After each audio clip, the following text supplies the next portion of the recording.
So, So, you guys have been attending a uh, adventuring college in Neverwinter for the last little bit. It's coming up on the graduation ceremony for this year's class.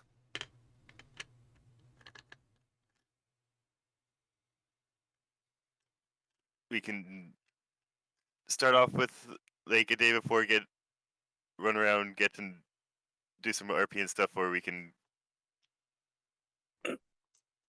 kind of get into the action. It's up to you guys on how you want to do that. Should probably ease in since two of us are noobs, yeah? You know? Yeah. I'm cool with whatever.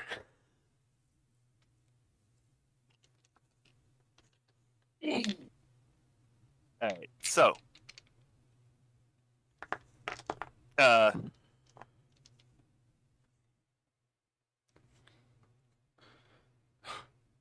let's start off there.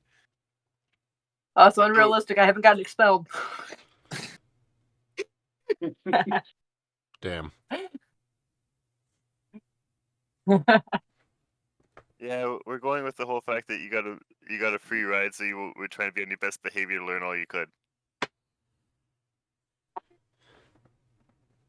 So Either this or the mines.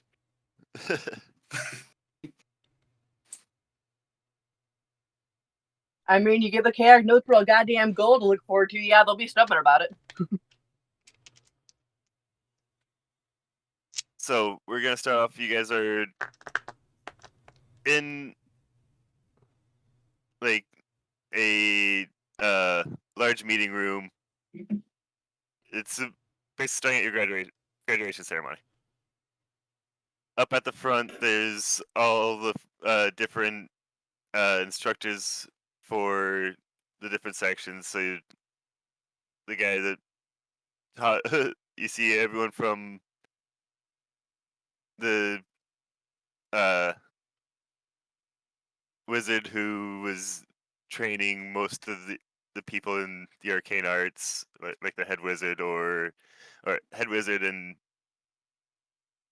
the cleric and the really shady guy that just was good with his hands. None of you really attended any of his classes, so not so familiar with him. The dark romance book character? Not so much. But all the faculty, and as well as a half elf that you guys have, who is known as Lady Arabeth.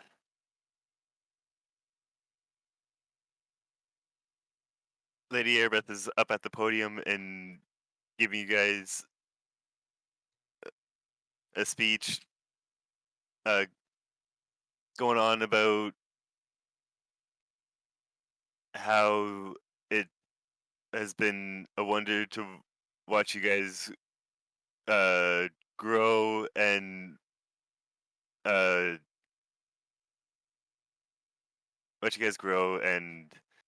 your skills develop, and how it seems like you guys are all ready to set off and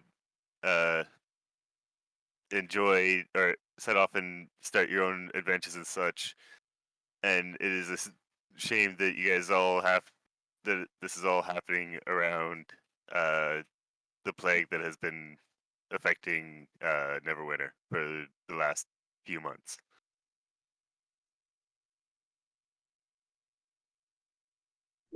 So goes on a little bit longer, and starts calling everyone up to shake everyone's hand and get a nice little certificate saying that you graduated the Neverwinter Adventuring College. Woo! I went to college, Mom. Fuck you! We're I got 3 graduated. degrees. You're not the boss of us anymore. We can do Indeed. what we want. So after This is great. I was student loan debt. after all of the speeches and everyone gets their certificates, uh, oops, um, everyone's just kind of milling around. There's gonna be a big meal in about an hour, but for now, you guys just get to hang out and socialize with some of your other the other graduates. Peers. Yes. All right. So what do some of our peers look like, Kirby? Enthrall me, DM. All right. So there's all sorts of people. You got uh, a dwarf that had a female dwarf that had really good skills with traps, like laying traps and picking locks and that sort of thing. You had uh, you had a human cleric that uh, was kind of haughty and just kept himself separate from most people. There's a wide range of races from you got some halfling, you got like a halfling or two. There's a couple of orcs, or half orcs, and just a wide range of people that all had different uh they a good You're good, man. yeah. Well, I'm definitely avoiding the halflings. Smell like cabbage. I'll roll a d20 for insight to see nice and simple. Just for if there's anyone that I think would be someone to like to pass the time with, chatting and everything. Alright. Ooh, a 9. I'm socially awkward in full armor. Yeah. I'm just hanging around, twiddling my thumbs. So there's a couple of the people that you've recognized and from your classes. Lady Airbus stands out as a notable figure. There's also a half orc that you you've kind of stayed away from because he's seemed a little aggressive in a lot of your combat sessions. So Yeah, I gotcha. Yeah, that makes sense. yeah, but outside of that, I need to look up. just Do it, do do. Let's see if I can do a thing. being the socially awkward guy in a lot of armor, you kind of have been a wallflower and only answered when called upon. So Yeah, that makes sense for my character. All right. anyone else got anything? Anyone I'm trying to see how I can fuck with people. anyone wants to go talk with anyone else? Looking through my equipment. I would just like to be kind of sitting somewhere tuning my instruments right now. All right. No one wants to see if they get tune into any conversation or anything.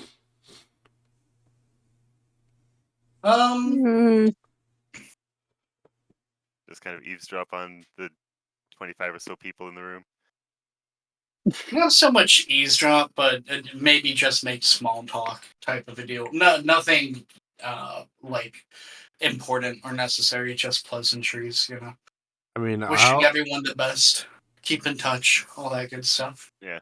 I'll try to listen in on it while I'm doing my instruments. All right. You want to roll me a perception? I believe it is. Okay. Yeah. I rolled an 8, and my perception is 2, so that's what, 10? 10. So overhear a lot of talk about the plague and wondering what is going to be done about it. You there's you hear a lot about the death toll and how they're piling bodies to be burned in the streets at this point. Um, you also hear something about there possibly being a cure, and maybe it being related to something that's going on at the academy right now. Ooh. And I'd like to find someone to share that information with, but I'm not sure who. I mean, it you hear the same similar conversation in like 2 or 3 spots, so it's seems to just be a part of the general rumor mill at this point. Gotcha.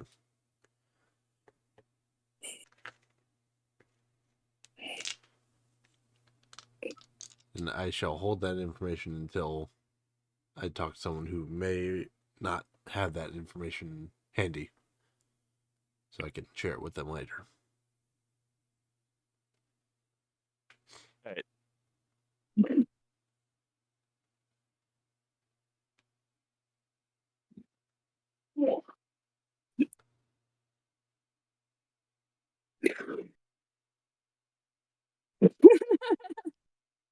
Yay! Uh-oh.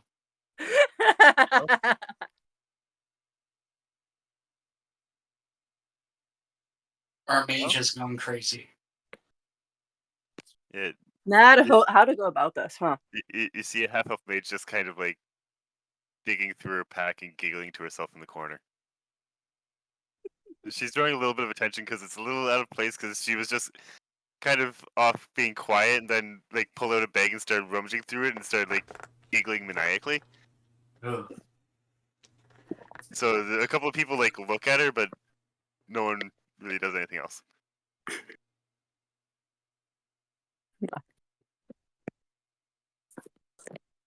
Oh, that's what I should do. Because Kirby, I'm gonna start introducing you to some sly things real quick. All right.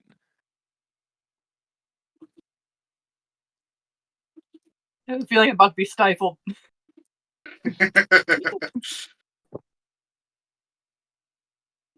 Perhaps. Also, You better hope so. I don't have much in the way of maps for this session, but after or like this, once we get into it, I'll be able to start posting some maps and stuff for you guys to actually get a better idea. Yeah. Cool. So is everyone's done with the little reception? In one moment. Okay.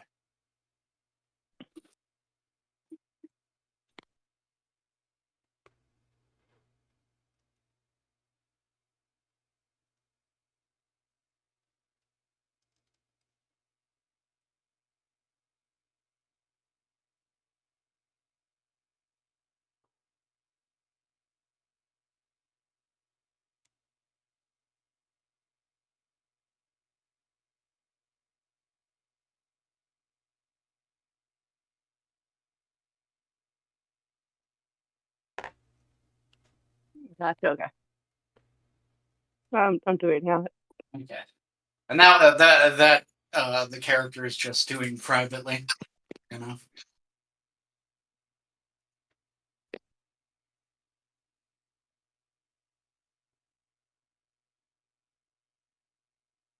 Because we briefly talked about it before about why he wouldn't keep that on his person because yeah. Yep.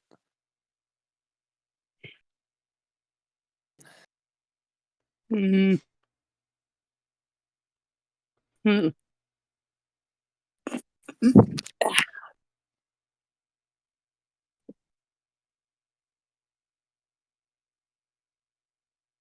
So just privately thanks her and then goes back to small talk with everyone else.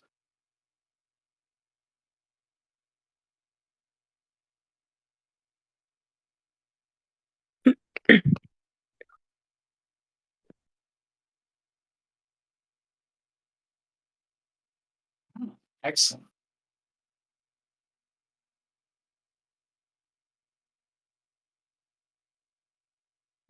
Sorry, guys. Give me just 1 second. Be right back.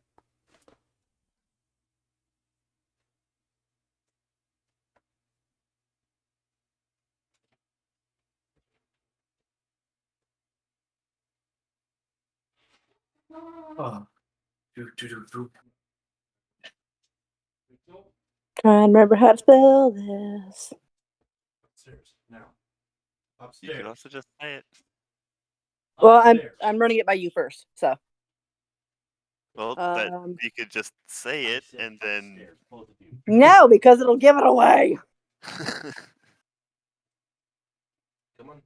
Upstairs. Yeah, but that's assuming anyone's going to be perceptive enough to like know what you're doing. Go. Oh, it'll be really obvious what I'm doing. Go. Gotta go fast. Yes, and what you're doing is really simple, which is why I'm wondering why you're trying to overthink it. I'm not trying to overthink. I'm trying to think how to spell it. They spell the fucking word, and I can't think of what the fucking word is. All right. Sorry about that. Oh, you good, man? I can breathe. Yay! Yay! Breathing is important. Trust me. That's how it's spelled. Okay. As someone who has trouble breathing, I know. Well, it's not really that I have trouble breathing; it's that I suck at breathing. I'm redlining.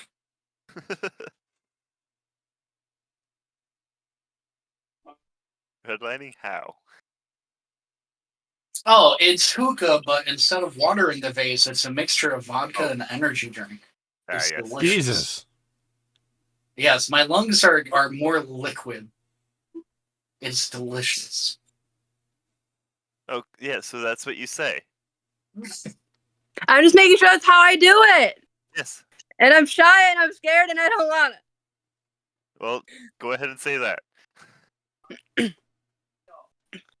The maid you hear laughing in the corner to herself pulls out some string from her bag, casting mage hand upon it to float it above the lone tabaxi, tuning their instruments, trying to tempt him. I'm sorry. What's now currently floating above my head except for the mage hand? You currently Some have string. like a string being held by some invisible force, just kind of wiggling in front of your face as you're trying to tune your instruments. It's kind of distracting. I try to swipe it away.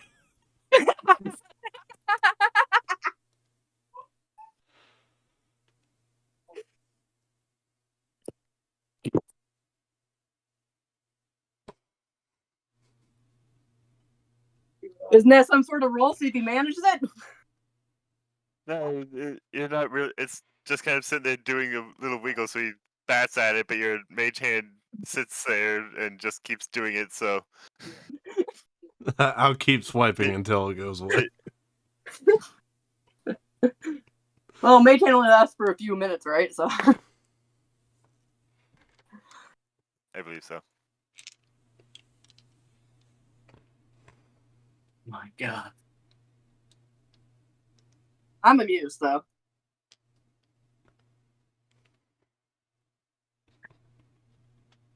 Kitty cat, kitty cat.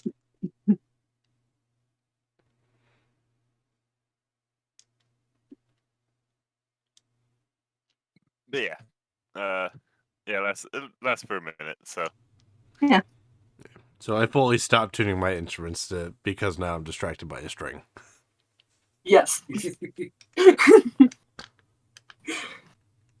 The maid is amused and laughing her ass off. Everyone happy now?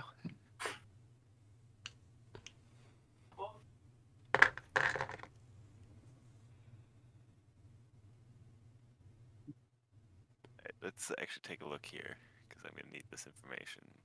10, 11, 11, 12, 12. Okay. Ugh.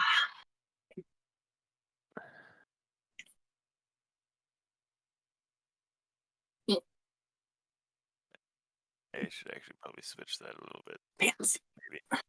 Yeah, fuck it.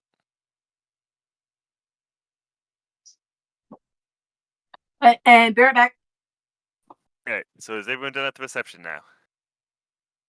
Well, I don't want to miss more. I got to step away for real. Yes.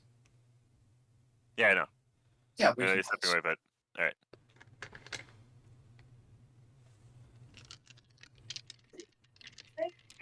Yeah, we'll kind of need to pause a little bit.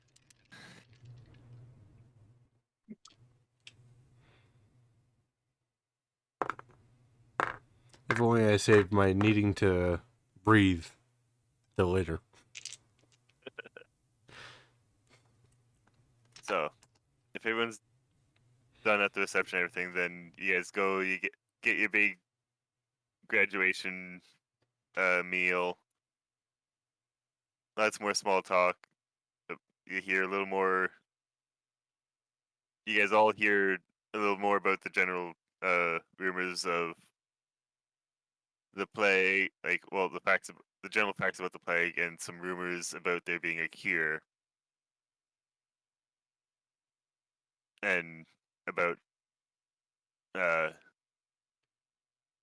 it being and it being somehow linked to the academy currently. But Okay. the meal most goes off without much issues, or really any issues. Everyone gets along, has a good time, and then you head to bed for the night.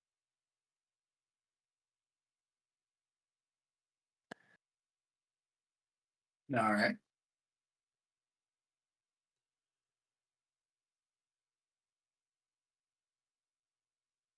And then we'll have to wait for Luna to get back for the next bed. I gotta go make sure I can breathe again. Sorry. It's all good. You're good.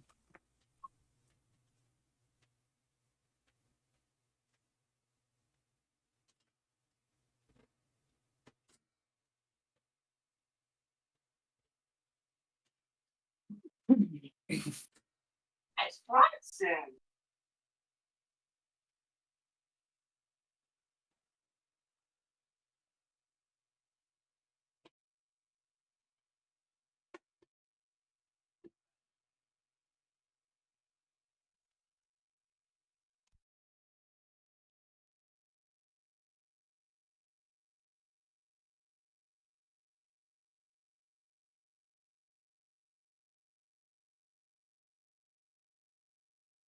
Okay. That is fine.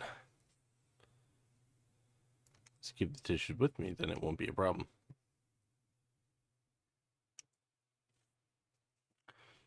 Just want to double check and make sure I'm hearing everyone. Can someone say something?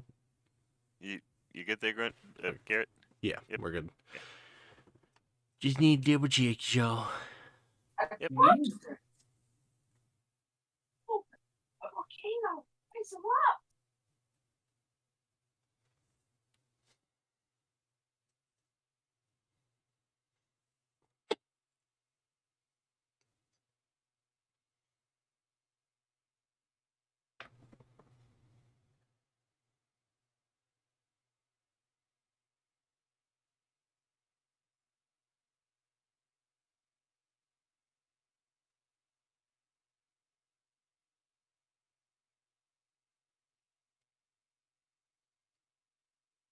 It's that.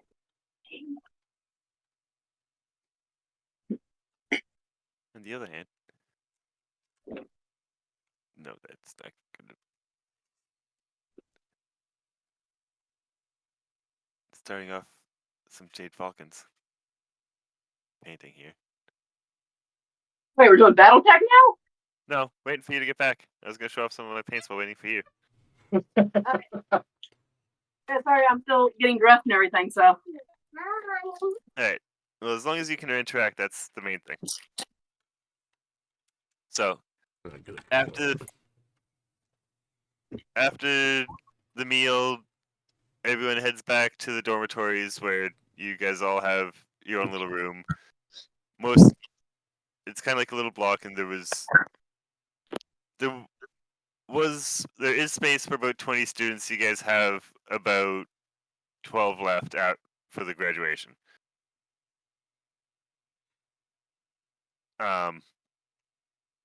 So you all go to sleep for the night, and partway through the night, Luna, you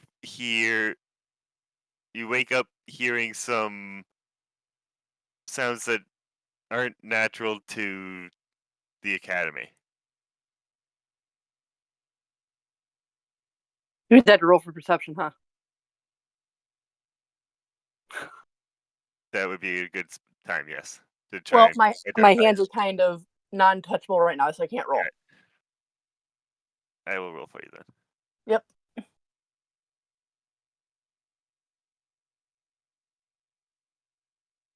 Yeah, you can't really identify what the sounds are, but you know that the cat that you were fucking with is passed out in like one of the rooms over. I guess I'm gonna wake up the fucking cat. Are you gonna wake up any of the other students that are in the dorms as well? No, we're gonna start with the cat. Cat has better instincts than most of them and will be able to hear and or perceive it possibly better. Maybe. Right. So Garrett, Yeah. how are you gonna wake him up? Actually, first, Luna, how are you going to wake him up? That is a good question. Well, seeing as he's a cat, just approaching, honestly.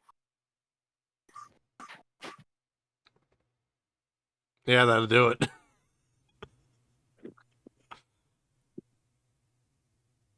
Hey, Garrett, you jolt awake to someone opening the door to your room. Okay. I get out of bed and I run up to the door and I go, "Hey, what's up?" I was about to hit my late night zoomies anyway.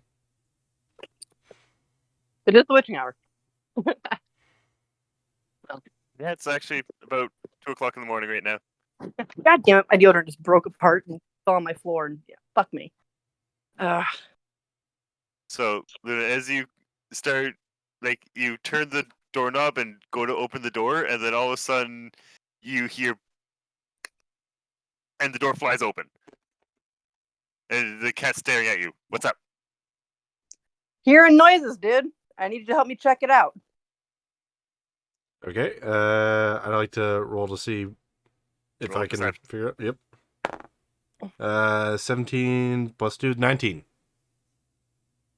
So you sit there and listen into the background sounds that you are starting to notice as after she says that she's hearing stuff, and it kind of sounds like the it the sounds you're hearing are similar to that you recognize from like the uh the time that you spent sparring, but at the same time not.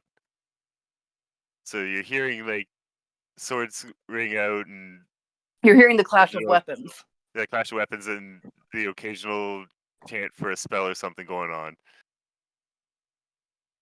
Okay. Sounds like someone's fighting. Want to go check it out? Yep. Should we bring someone else? Are you guys gonna try and wake up anyone else? Garrett. I mean, it might be helpful. Just in case. Yeah, it might be. Let's go find So, someone. Grungy, you also are starting to get woken from your sleep just from a couple of the other students being loud as they have a conversation in the middle of the fucking night, and you're not sure why anyone's waking up and talking loudly at like 2 o'clock in the fucking morning. Well, my character, the first thing my character will do while all this is going on is redon all of his armor because he's a fucking weirdo. So wherever you are before you leave before you leave your tent. The armor stays on during sex, yes. Good to know, Grungy. They always told him to wear protection. You know? All right. And then, So after he dons it, because it'll take a little while, so it'll give them some time to Actually, where's my explore and everything. Yeah. Hey. Need to open this externally because Acto closed it again. Takes roughly like 10 minutes to put everything on. And then he'll go exploring for the people. So Also, 10 there's one minutes thing of that freedom. I forgot to ask you guys for What's up? when you guys woke up. I am going to need some Constitution saving throws. And those are done with the D20, right? As well. Yep. It's your D20. If you look at your character sheet, there should be beside your stats is the saving throws. Okay, so I rolled a 12 plus 4, 16. Okay. Yeah, I see it. 13. All right. So also, you guys all noticed that as you woke up, your stomachs were kind of gurgly. It felt a little nauseous, but it was relatively minor, so it's not going to hinder you guys at all. Yay. Need to look up something. Wow, my dice do not like me today. Oof. These things have apparently not enjoyed being stuck in a bag for so long. Time to go get another one. Punish it further.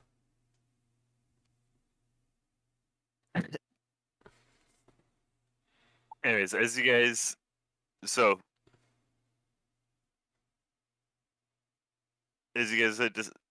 to start poking your as you guys decide to start going out and look around, you hear some other people waking up, and you hear some retching and stuff, and then sloshing on the floor from a couple of the rooms. And I hope nobody needs a Constitution saving throw on not vomiting. Who's got a weak Constitution? Who's throwing up from the sound? Which one of you bitches is it? no, I know. but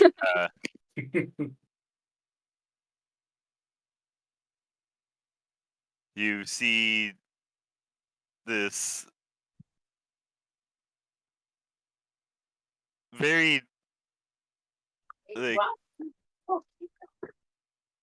human-looking person in what kind of armor did he have, Gunji? Tell me. Chainmail with a great helm. Yep. The helm is purely aesthetic. It doesn't change AC or anything. Yeah. But full chainmail, shield, probably being held if he hears combat. Otherwise, it's on his back. All right. Well, yeah. Roll a perception after you get your everything on, because you'll start to hear everyone waking up and all the same sorts of things partway. I am through. unaware. It's on my back. He thinks everyone's just being sick. All right.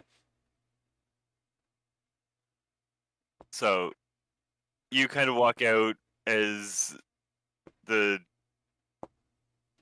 half elf and tabaxi start heading from the taxi room towards the entrance to the dormitory. And what are you two doing up so late?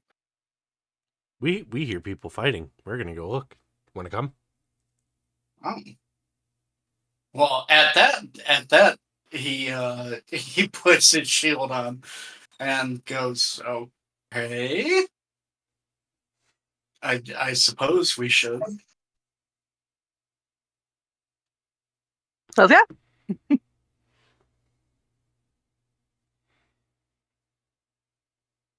All right, so you guys are gonna head out into the hallway then. Yep. I guess so. Yep. So you open the door to the hallway, and the sounds become a little bit clearer. And as you step out, you see someone coming around the corner on your left side, looking like they're running, and then a bunch of glowing orbs just kind of smack them in the side and the back, and they fall over dead.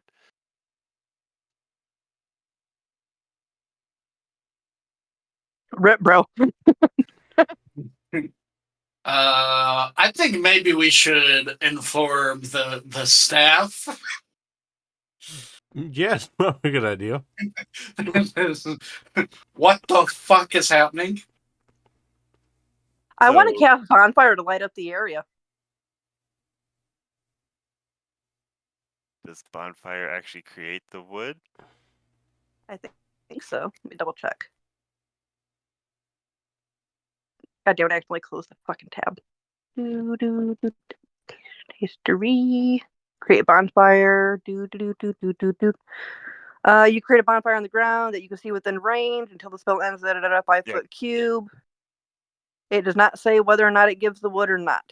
It just says concentration up to 1 minute. Components VS. Well, it's not. Also, it's not dark. Like you do have the wall. How is it not dark? It's the middle of the fucking night. Because there's the wall scones that are lit along the walls. Yeah. Well, we're outside. No, you're not outside. You're inside. Okay. I thought we went outside, not just into a hallway. Nope. Because we were already kind of in a hallway out of the You're- room with the freaking hat. So I didn't you're- really go into his room. You went from your private room into a common room to where all the Gotcha. other private rooms are linked, and then you went from the common room into the hallway. Gotcha. Okay. Yeah, we should probably figure out what the Oh. fuck's going on then. To your guys' knowledge, most of the faculty stay in another part of the dormitories, which means you'll have to go down the hallway where the person was running from.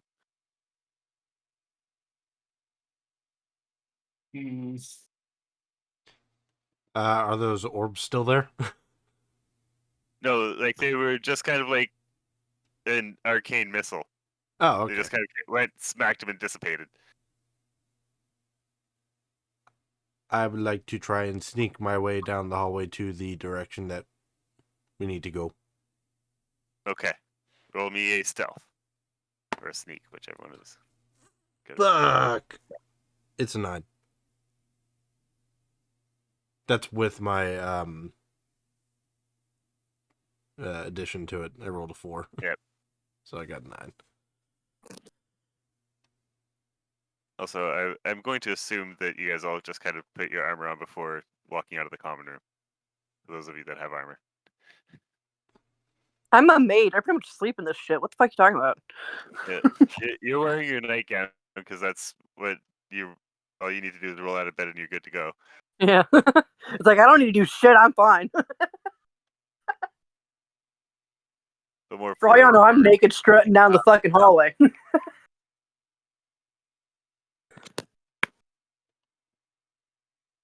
So, as you start approaching the corner, Garrett,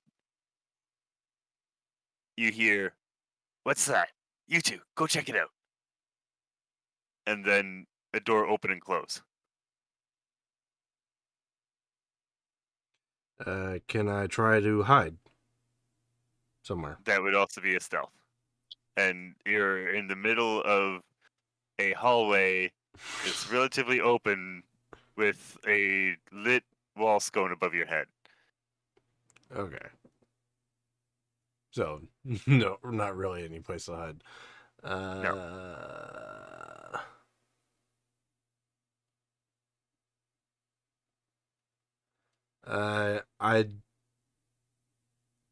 I'll retreat back to where I came from, I guess, All right. to warn the others. Are you, But- are you trying to sneak back towards everyone else, or? No, I'm just gonna run. All right. And when I get What there, did you see? there's people coming here. Oh, well And then. right around the time that he says that, there's a couple of goblins around the corner. All right. Well, I assume they haven't spotted us yet.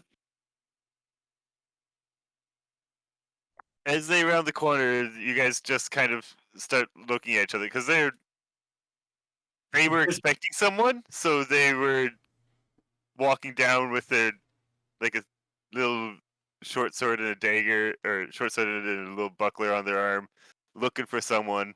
And they round the corner, and there's a group of 3 humanoids standing in the middle of a hall. Ah. Well then. So,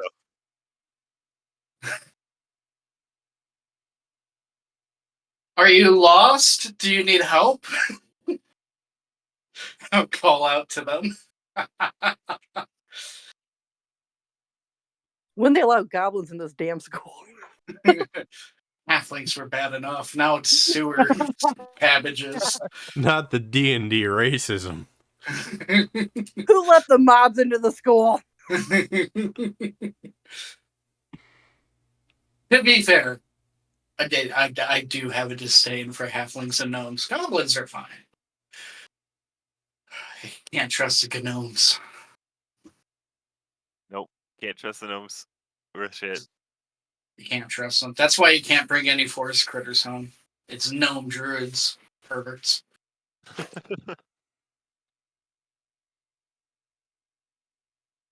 All right, so we're gonna roll initiative. Uh-oh. Alright, let's see. What's my initiative bonus? A hearty +0. Yes. I got 13. You got a 13. I got 13. All right. We just roll the 1d20, right? Yep. Also, check your initiative bonus. I have +0 because I have +0 dex. So my total is 12. You're still doing mine, right, Michael? Yeah, I can do this. Because, yeah, I can't get the dice thingy to roll on the mobile page or anything. It's just being a whore. Yeah. Yeah, I'm just using Google Dice.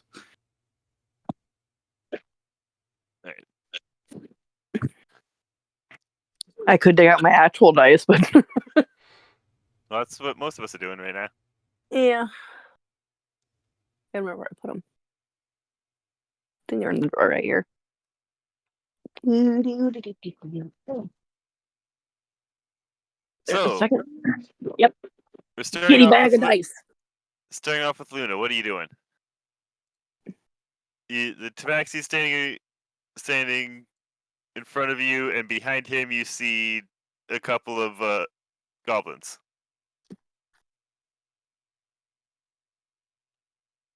Well, I mean, have they answered Grunty's question yet, or? Okay, so yeah, sorry. Grungy asked the question of if they look lost. They kind of just smile at him and smack their weapons against their shields. Looking like Are they they're gonna- taunting me? Wait, I need to check something. How much does a goblin weigh? more than 5 pounds. Are they wearing undergarments so I can give them a wedgie? No. Fuck!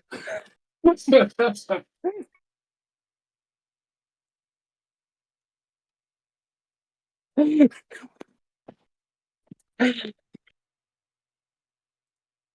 what I was looking for. Man, they're sitting there taunting us. I mean, we should probably prep for a fight, yeah? Yeah, that's why there was the whole roll initiative. Grungy asked if they look lost. They smiled and smacked their weapons against their shields. Mm-hmm. So what I rolled, that's on you. You're moving first. That's why I'm asking you what you're Yeah, doing. yeah. I'm not What fucking would you like to attacking do? it. I'm looking stuff up.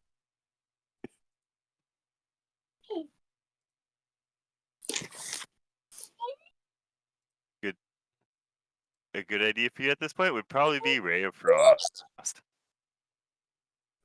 Eh.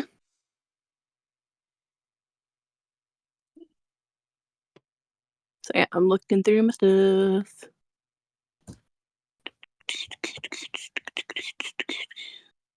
A cantrip that will be able to hit them because they're only about 40 feet away. Okay. That's good. I got all my stuff pulled up. I almost forgot to pull my shit up. Oh, because I also have my crossbow and stuff too, yeah.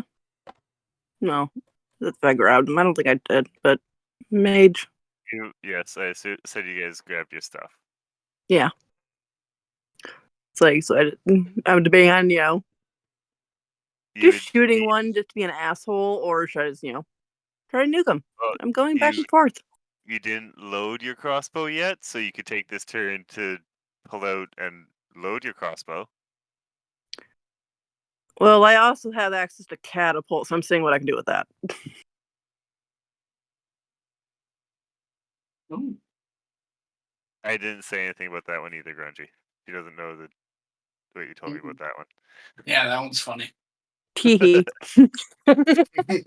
I'm just wondering if I can pull that out of my ass this soon. Nah, we're gonna go right across. Yeah, as long as you have some kind of object that's there's a weight limit to it. You could pull out a bolt and then catapult the bolt at one of them. Yeah. I was debating on doing it with a dagger or a bolt, but that would only be one of them, sort of thing, and that's what I was doing the debate about. But also, no, honestly, Ray of Frost would probably better because that would be more of an AOE, yeah? No, Ray of Frost is a single target thing, but it's single target too? It's a cantrip, which means you can cast it any number of times, whereas catapult you can only cast like 2 level 1 spells in a day. Gotcha. Yeah, definitely Ray of Frost it. Alright. So we need you to roll, or I will need to roll ranged spell attack. What is your ranged spell attack? Spell attack bonus is +5. Yep, that's gonna hit him. And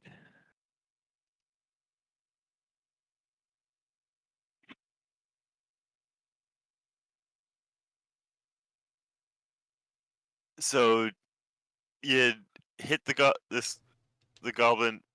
You doing the left or right one? We're gonna do the right one. That way the left one's left. But if you did the left one, the right one would be all right.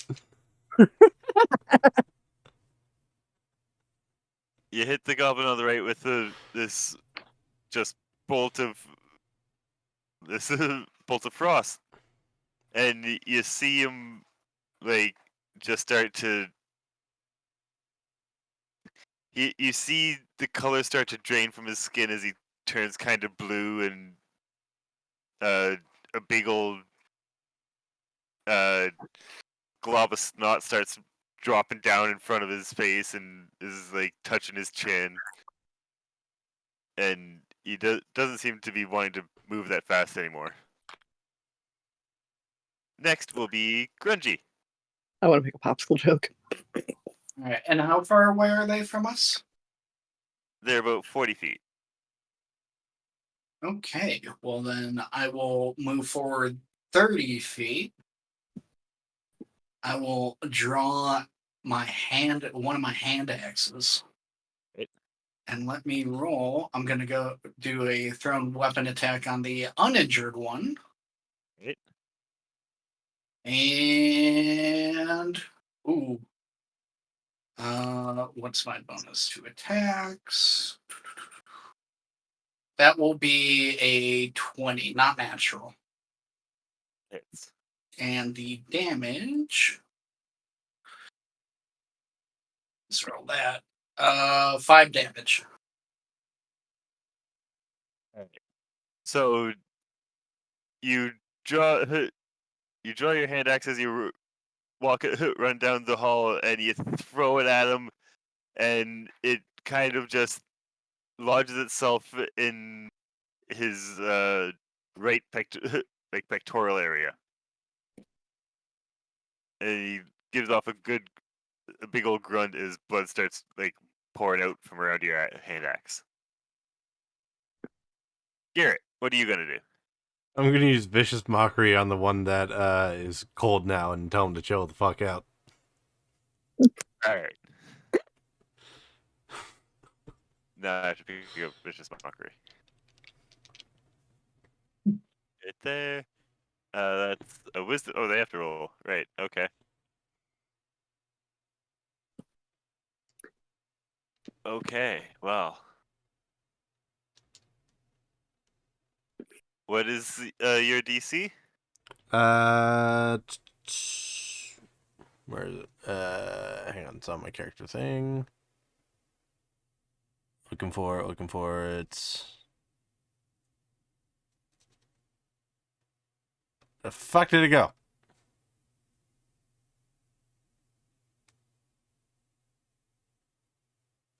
I can't find it. 13. 13. Okay. Let's Yeah, do this thank 13. you. So There it is, yeah. Yeah. Okay, I see it. tell him to sit there and chill the fuck out, and he just kind of raises an eyebrow at you. Your joke's bad. You should feel bad. So they're gonna come rolling up on Grungy. Yeah. What's your AC, Grungy? 18. It's all armor, baby. Yep. And meeting is in the defenders. Is to the defenders' advantage or attackers? Wait, what? If you meet the number, it's the defenders or attackers' advantage. If you meet or beat, it hits. All right. Yeah. So they can both come walking up to you, and they swing their clubs in like one after the other. You smack one club away for the other to hit you, and you're gonna take about 4 damage as he lands a solid smash on your hip with his club. Okay. And which one landed the hit? This will be important later. The one on the left. Okay. With the Crunchy hatchet. will remember that. Argo will remember that. There we go. All right. And then we're back up to the top. So Luna.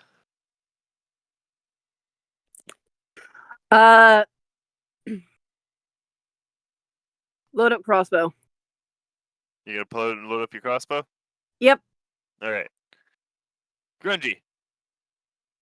All right. I am going to make an unarmed attack on the one with the axe in him. Does a 13 hit? A 13. No, it does not. Okay. So you go to try and punch him, and he just kind of deflects the blow with the shield. Gotcha. Garrett. Moves pretty well for a goblin with an axe in I his fucking side. will draw my rapier and move up about 20 feet.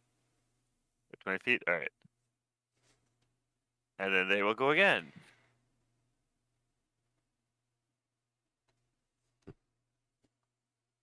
And once again, the one of them hits. This is the one with the cold.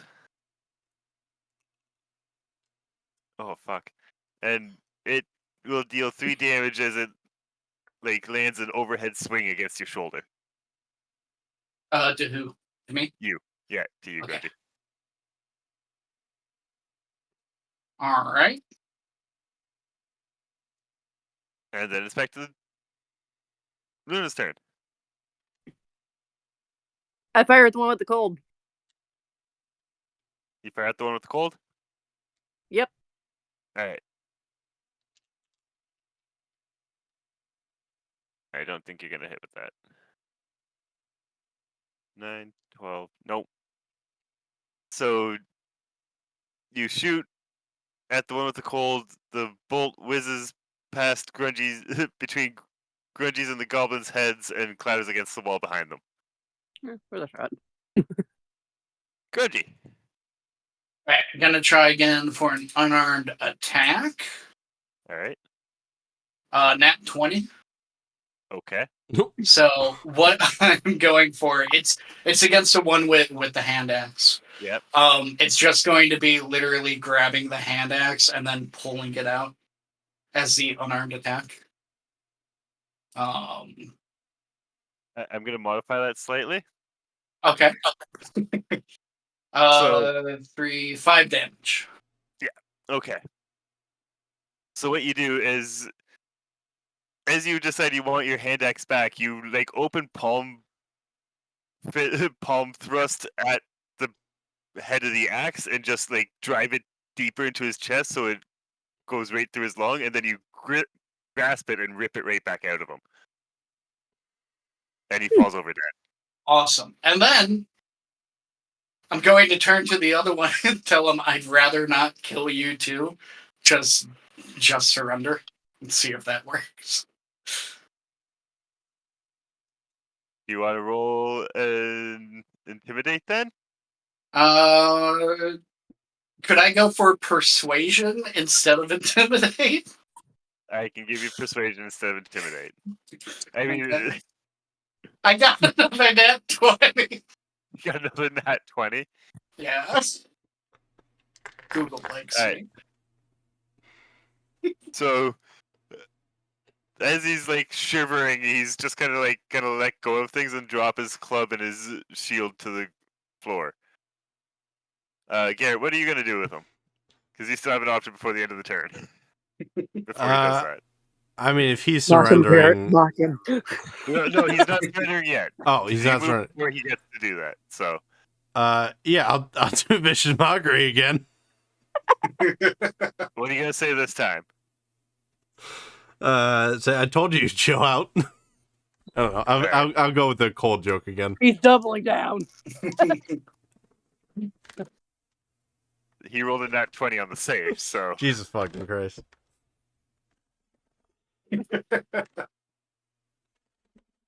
so he will drop his shield and his club and just sit there, kind of hands up in the air, shivering. Right. I'm going to say, I'm going to tell him, all right, I appreciate you surrendering. I'm going to tie you up to make sure that you do not do anything. And I can guarantee that no harm will come to you from us. Damn it! I appreciate you surrendering. And then I let him put fire under Grungy. I'm a good guy. He's a good guy, yep. And you know what?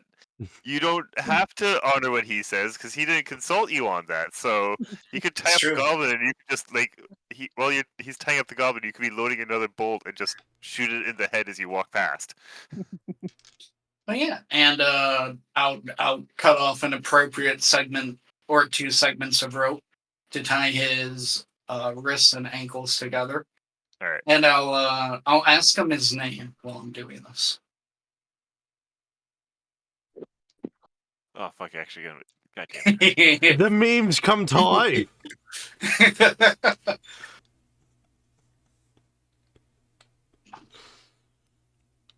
Fuck.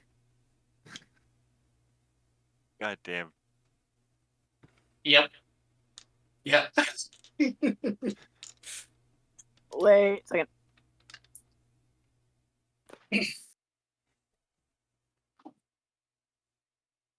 Your name's Belt. Oh, okay.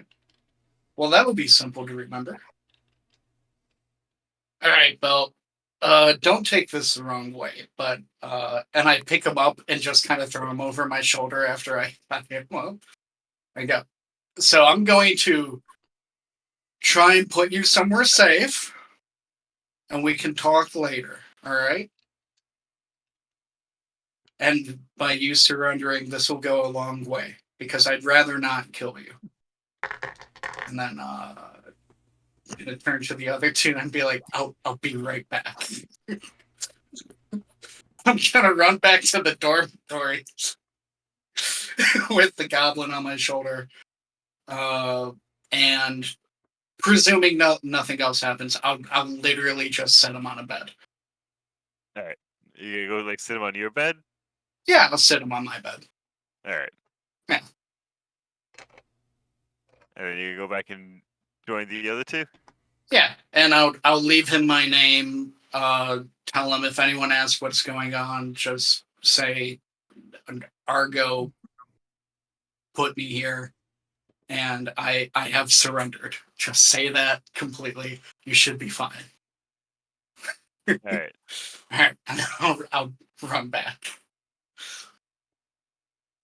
What a day! Am I right? Still, but I like fucking grunty on fire.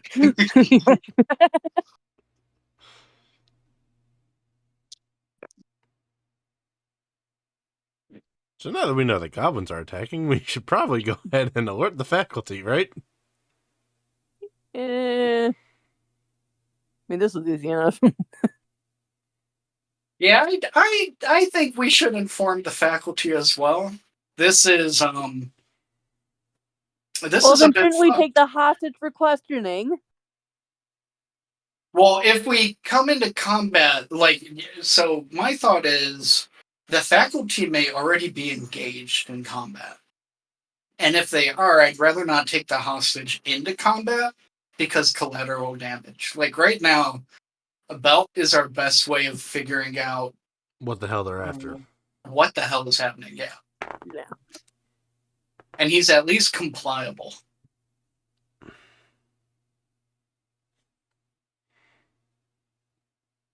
So you guys are gonna head off towards down the hallway to go try and find the faculty? Yes. Yep. Yeah. All right. So as you guys progress, like, and like the faculty is gonna be your only thought. You're not gonna be looking for anything else while you're running through. Well, I'll be keeping an ear out for any kind of combat in case any other students are in danger.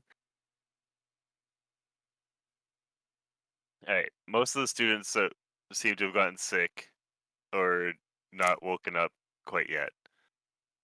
You gotta wake their asses up. Yeah. If they haven't woken up to you guys fighting the goblins outside, chances are they're either not waking up or they're just that fucking heavy of a sleeper. They're dead. No, I'm kidding. Yeah, More likely they got that drunk. gonna wake them up, tell them to go into my dorm, hold up, prepare for combat. There is a goblin that's surrendered. For some reason, there seems to be goblins attacking the place. Just hold up, keep them safe, stay safe, and work as a team, and then continue forward.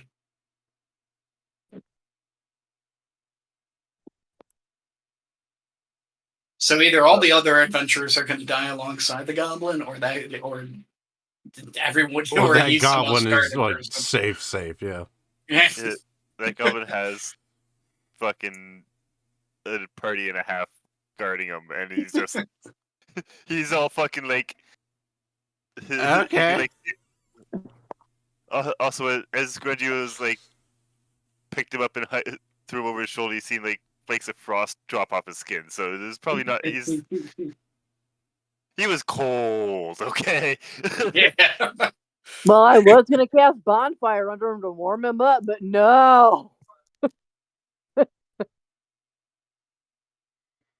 So as you guys progress through the academy, you hear the sounds of fighting increase. There's a couple of more side rooms that have been opened, and as you look in, the room looks like it's kind of been tossed, or like most of the rooms look like they've been tossed as if someone was looking for something.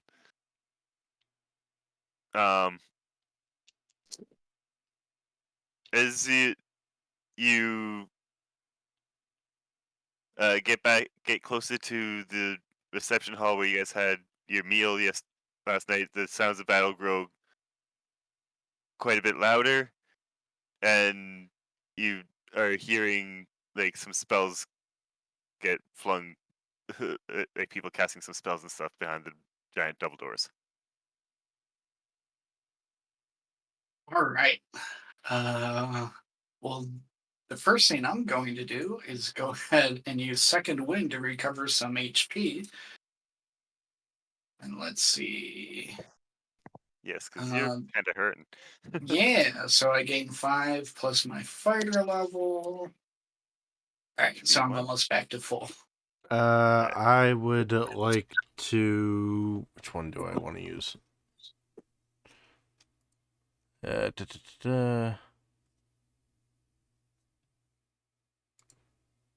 the wrong thing. I'll use my healing word to finish him up. Hopefully, it's 1d4 plus my plus my spell casting ability. So that means I roll the d4, right? Yeah. Oh yeah, no matter what, you'll fill me up. Okay, so I rolled a 2, and my charisma should be 3, so you'd heal 5. Yeah. Yep. So. All right. So healing word's been used up. Okay. All right. So before we open the door, make sure everyone's ready. We'll load the crossbow. Yep. Prepare anything that needs to be prepared. Yeah. Now I will have my sword drawn ahead of time. Yeah, I'm gonna put away my my hand axe and pull out my long sword. I just thought of this, Garrett. Yeah. We should have given you like a tambourine as one of your fucking instruments. That way you could be dancing around with like a tambourine in one hand, stabbing people. I mean, we can just call that my drum. You know. No, get one of those little like those really small hand tambourines, like for like elementary school kids, but they're fucking fashioned as brass knuckles. So all you hear is clang. Clang in a bunch of jingles. So, yeah, everyone's gonna get all ready. Yep. And who's gonna open the door? I will, simply because I'm the most armored. There you go. Yeah. Send the Probably day. the strongest one here. So you guys, Grungy throws open the doors, and you see about a half dozen mages and trying to sling different spells towards Lady Erebeth. And she's mostly just sitting there with she's mostly sitting there trying to, you see like kind of moving towards one while most as the spells impact against her shield. All right, so I'll just how many mages are there? 6. 6. How many cantrips can I do at a time? 1 per turn. 1 per turn. But you can cast your cantrips any number of times per day. Gotcha. So I'll just Buddy. quickly tell the other 2 to focus on the mages most furthest away, and I'll go to the closest one. Try to turkey shoot it type of a deal. Yep. Wait, next question. What kind of mages are they? You can't tell. Well, I mean, do they have scrolls because they have to use chance, or is it instant cast shit? What's going on here? Like, are we able to interrupt them? Ooh, that's a good question. Even a wizard, like a wizard studies the spells that he prepares for the day. He just has a book Yeah. to study from. I love you too. A sorcerer has it all back in their mind, and then Mm-hmm. warlocks are a different. So I guess the main question would be, can we do a perception roll to see if they have books on their person? All right, yes, you can do that. Who would like to roll? My perception's not that great, is it? My perception isn't Nope. great either. I'll None do of you it. guys have a I'll perception. go ahead and do it. Like that, I rolled a Leave it to 9. the cat. It's a 21. It is a 21. Yeah. Most of them still have books on them, yes. All right. So they're wizards. Let's go fuck up Harry Potter. How heavy are the books? About 8 pounds because they're like giant fucking Giant tomes. leather. Yeah, the giant tomes of leather and with like iron or some sort of metal around the edges and clasps to lock them Gotcha. up. I get what you were thinking when I would have been helping you with that. You're not gonna be able to use Mage Hand to brain the fucking wizard with his own spell book. It's worth a shot. It was worth a shot. It was worth a shot. I do not blame you for trying that. But I caught on instantly, so no. In all fairness, the original idea was to steal it and then bash their brains in with it physically. You know, see if I could rip the pages out so they lose those spells or something like that, because, you know. No, I don't think it would work that way. Is Luna the party's murder hobo? Yes. Shut up. Clearly, I'm chaotic neutral, Garrett. What the fuck do you expect? Okay, so how many? All right, go ahead, Grundy. How many magic casters are there? There's 6. 6. Okay, so this is a bit of an oh shit moment. I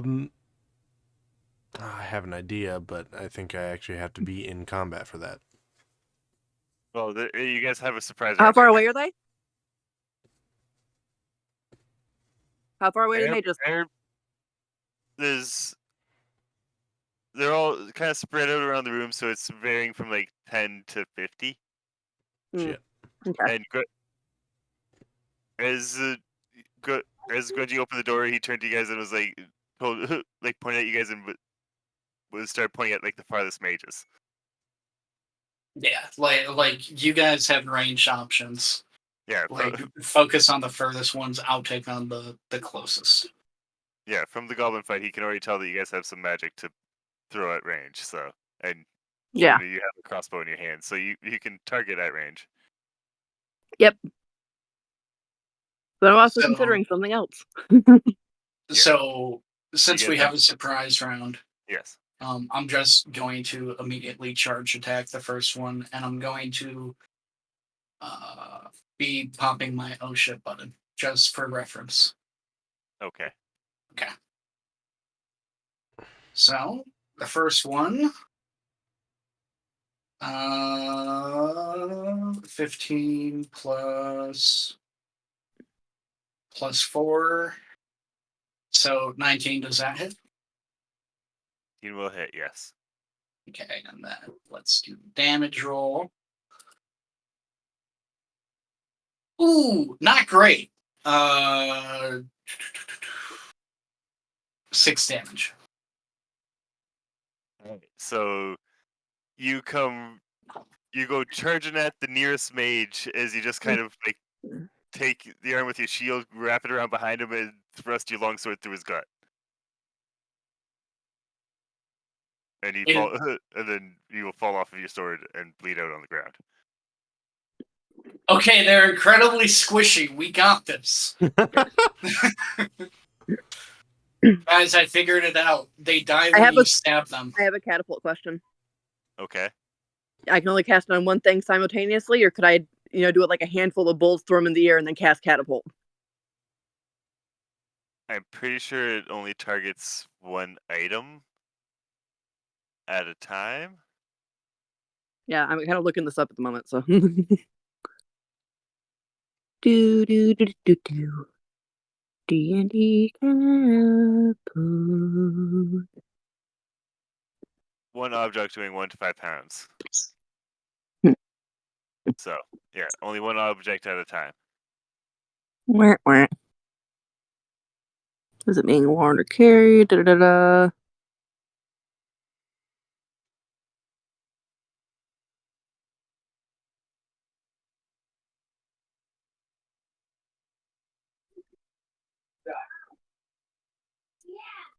Yeah. I shoot a crossbow at the next closest mage. You're gonna go for the next closest or one of the farthest ones? Because Mm, the closest ones are within movement range, whereas the farthest see. ones are just outside. Yeah, but the goblins were about 40 feet, so 50 feet would be beyond crossbow range generally. No, It's a high crossbows miss have, chance. So I'm trying to think of something closer. crossbows have like Um, an 80-foot range. eh, So they're in eh. short range at 80 feet. Yeah, take out the far or shoot the farthest one then. Alright. Do you have your dice? Or am I still rolling? What am I rolling? You roll your light crossbow. So it Yeah, should you're be rolling for me. I can't figure this out. Alright. Where is it? Yeah, you're rolling for me. It would have been I'm going back for trying to figure this out. It's not doing great. it would have been +3 to whatever you rolled. So you will hit. Do you want to roll your damage? Just I don't roll even know what D8 freaking how much? dice roll at this freaking point, dude. I'm still learning all this shit. Do you have your character sheet pulled up? Yep. That's So why I'm looking through it and trying to figure it out. underneath your equipment and features and stuff, there's a section that says attacks. Yep. And there you have your light crossbow. So the Yep. attack bonus is what you add to the d20 roll, and then the damage type is what you roll if you hit. Gotcha. So you roll 1d8, it'll deal piercing damage and has a short range of 80 feet and a long range of 320. I'm trying to find my 8. It's a 10. Scrolling. Here's an 8. Okay. I got a 20 and an 8. We're good. I just had to figure out where they were in here. Okay, Yep. So attack bonus. So I gotta roll for the 20 thingy. Yep. 3 plus 3. 6. So your bolt misses. Yep. Garrett.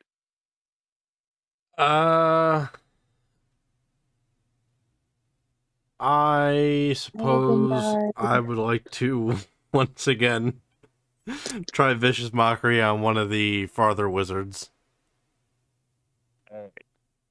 And I'm going to say that the only people who are willing to fuck you are too lazy to jerk off. It's pretty good. All right.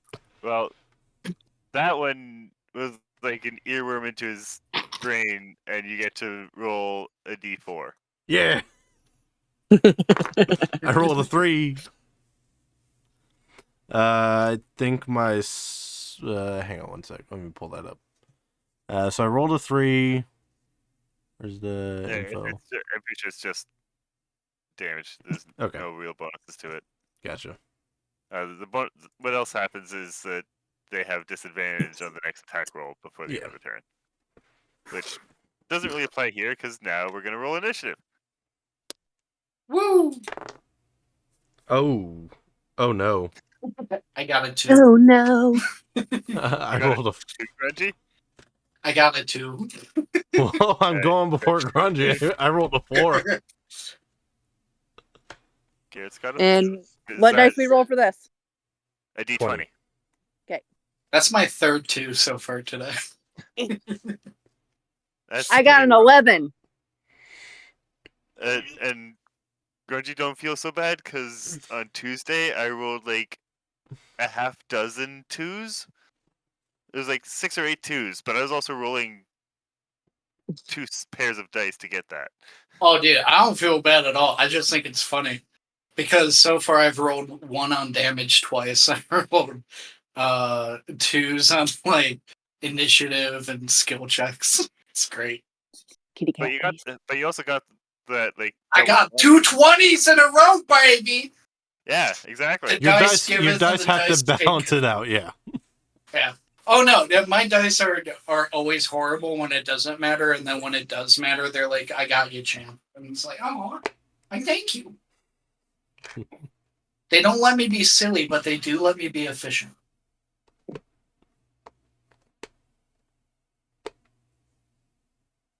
All right.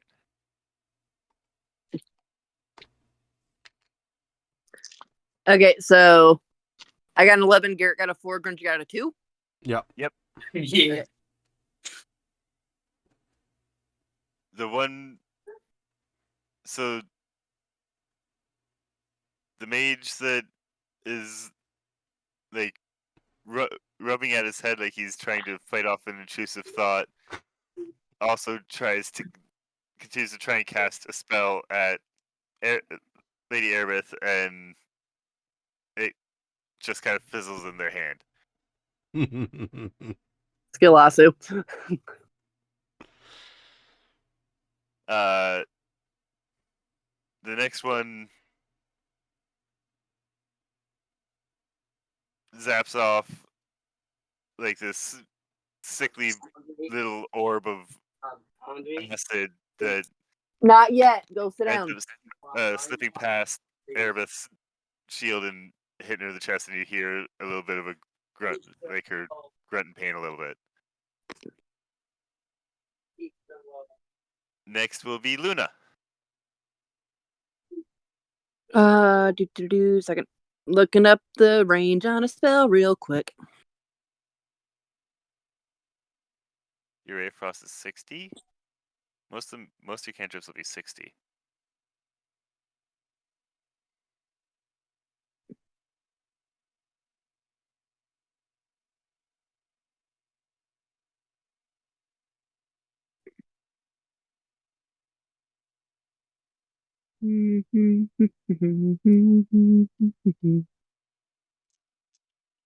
Okay, yeah, that won't work. Okay, it's a self.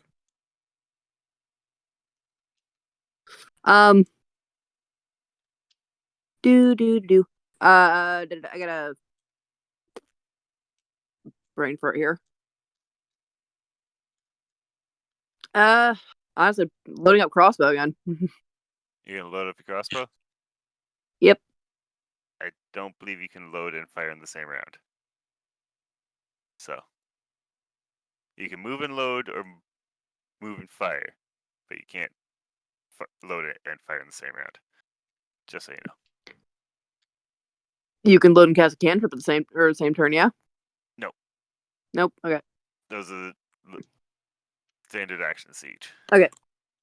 Garrett. Okay.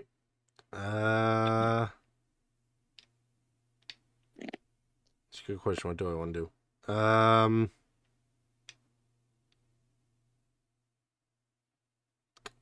I will target a different wizard. And second verse, same as first, I use Vicious Mockery. I can't think of an insult for this one, though. So You should fucking Google an insult. Fucking. I have an insult. Go for Even it. your mage hand friend zoned oh, you. wait, actually, no, I do have one. I do have one. I'd say I'd cast No Maidens, but I see someone beat me to it. I see another wizard beat me to it. Roll your damage. Okay. It's a 2. So you just kind of see him like give his head a shake a little bit, but he will also suffer disadvantage. And yeah, Does that mean my girlfriend's a man?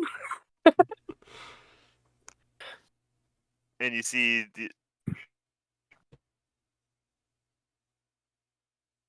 one sec. The one turns around and lobs an acid splash at you, Garrett, and it will hit. Okay. What do I roll for that one? I'm pretty sure it's gonna hit. You must make a dexterity saving throw. Okay, and that's just D20, right? Yep. It, I rolled a 4. It's a 9.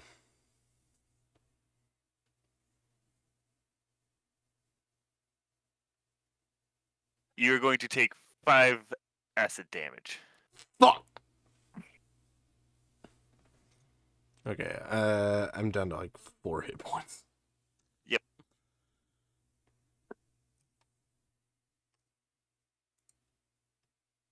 But then Lady Erebeth is gonna, when she sees you guys come into the room, she's gonna go and fight, like attack the one that actually hit her, and you see her just kind of come running up, and she'll like take a slash at him, and just kind of cleave through his, like cleave a deep wound through his chest, and he will fall over. And this 2 down, brings 4 to go. us back to the first, well, the one, two that are left there. Do it that way. And you see the two mages in the middle both fling different cantrips towards Lady Erebeth and fail. So Luna. Oh, hold on. I didn't go yet. Yep. Oh, It is right, gun. my bad. It's me and 2. Hi. Sorry, Grungy. It's all good. Your turn. I'm moving on to the next one. All right. Charging. I'm a miss. I'm a miss. It's a 9. I missed. So this mage, as you start charging up on him, he hears the clanking of all your armor, just kind of sidesteps as you swing at him. Yay. He veers slightly to the left. He's a genius. I'm gonna hurt him. I'm gonna put my hands in him. And then Lady Erebeth does her thing, and then the other mages do their thing, and now it's Luna's turn. Fire! At which one? Furthest again. So the other one that Garrett Vicious Mockery? Yeah. Alright. I said he Wait, has Seven. no bitches. You got a 7? Yep. Plus your 3? Yep. Was that including or plus? Not including the 3. Okay. So it'd be 10 That's total. 10. So you still miss. Yep. Damn. Crossbow sucks. Go back to Ray of Frost. That's a damage every turn instead of a damage every other. Garrett. Hang on. Let me just. You're going to jail. I also assume, Grungy, you're doing like a charge deeper into the room, or were you going across the room? I'm going from the nearest one to the nearest one from the last one. So I'm working down the line, so to speak. He's chaining them. Yeah, like, Yeah. are you because there was one that was like the next two were about equal distance. One was further into the room, and the other was about the same. It was across the room, kind of idea. So the one that was closer to the door or farther from the door, they were about the same distance. I would say further from the door. All right. All right. All right. Also, that'll also work you closer to Lady Erebeth. I know what I'm gonna do. All right. Unsurprisingly, I'm gonna Vicious target Mockery. one of the other two remaining wizards. And Vicious Mockery, I'll say, I swear if you were any worse at this, you'd be doing our job for us.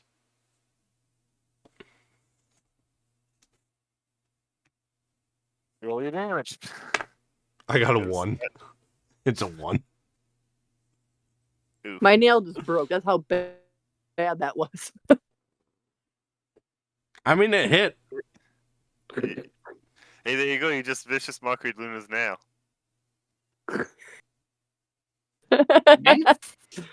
Like, he does the insult, and I just look down at my nail just cracked right there. It's like, really? Yeah, to give credit where credit is due, I do believe Garrett is doing the most damage. It's consecutive. It's reliable. It's good. Yeah, but I've done a total of, 6 damage this entire fight? No, you've done more than that. You're up to what, like 12? No, four? Because that's the third one you've damaged. It was like 3. You've Yeah, done 3 I literally twice, did 3, 2, 1. and then you hit on one of the goblins, didn't you? No, I didn't hit one of the goblins. They just kind of looked Alright. at me and was like, huh? Yeah, no, the one goblin seemed to have a naturally strong mind Yeah. until Grungy We need to recruit Belt. need to recruit Belch. If Belt was here, this would be over. He'd make a mockery of all of us. Belt will Was save that us all. unintended? We keep him in line with Luna. I'm gonna have to roll up a goblin NPC now. Fucking damn it.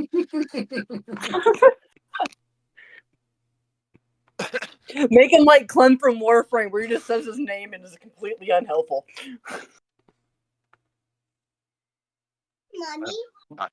Anyways. So you Vicious Mockery another one. Yeah. And I'm fucking all their days. Hell yeah, bird.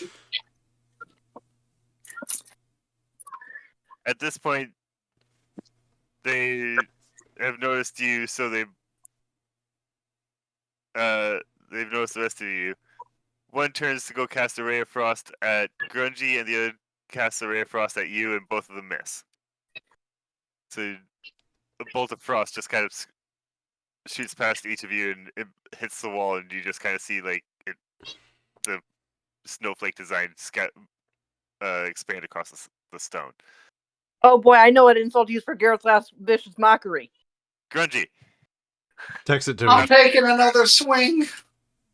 All right, so now the last 3 are across the room from you. The one directly across from you and the one that is deeper into the Come room, get Lunchables. Garrett, have both been had a spell cast on them. Yeah, piece of walls. Alright, what about the one that I missed? I'm talking to brother. Get a Lunchable. Wait a Yeah, no, minute. he's still there. Sorry, I thought you. Yeah, my bad. Him. Hey, Hey, let me open it. I'm gonna swing on him. Okay. 17. So That'll hit. 21 for another 6 damage.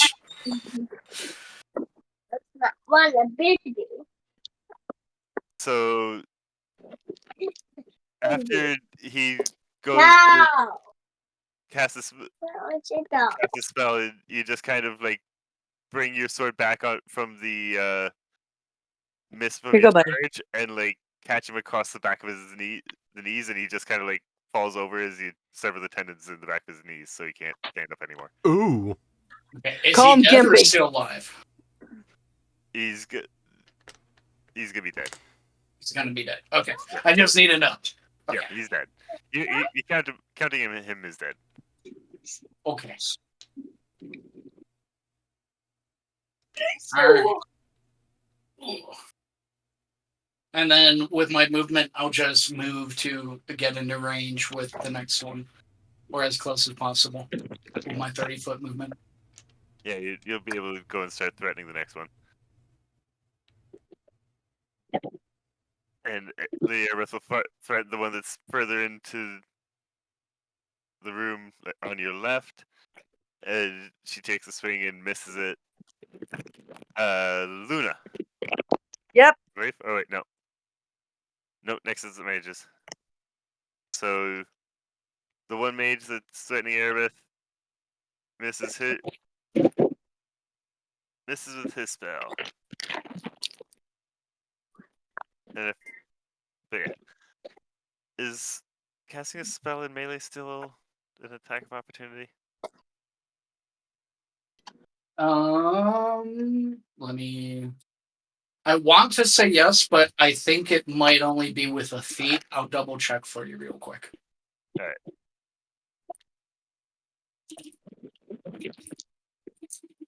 I'm pretty sure range, like shooting a bow well in melee is still, or that's at disadvantage.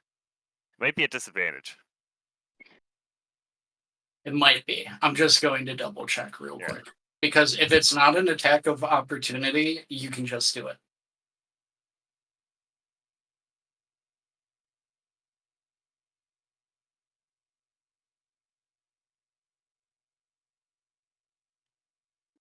Is it a melee or touch attack spell? No. Okay, so then it would just be disadvantage. Alright.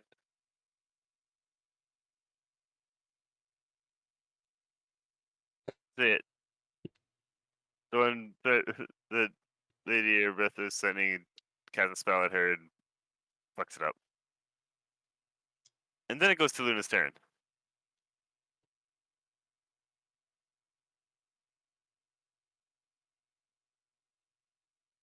Luna. You may have stepped away. How many wizards are now left? 3. 3. Okay. Are they the same 3 that I fucking... 2. 2 of them are. Okay. Lady Erebeth killed the first one. Gotcha. I helped. Yeah, okay. So if it's like an AoE that's centered on yourself, Yeah. like some kind of burst. Earth tremor or something. Yeah, so like there's a handful of them. Touch attack spells. None of those provide disadvantage or attacks of opportunity. That makes sense. The only exception is if someone has the Mage Hunter feat, in which case any spell cast within 5 feet of that individual gives them an attack of opportunity on the caster, regardless of what type. The Mage Hunter just allows them to attack, gives the person with the feat the ability to for attacks of opportunity against casting. Yeah. Casting. Okay. Oh, yeah. This is the weird-ass D4 that I have. Yeah. Interesting. Yeah.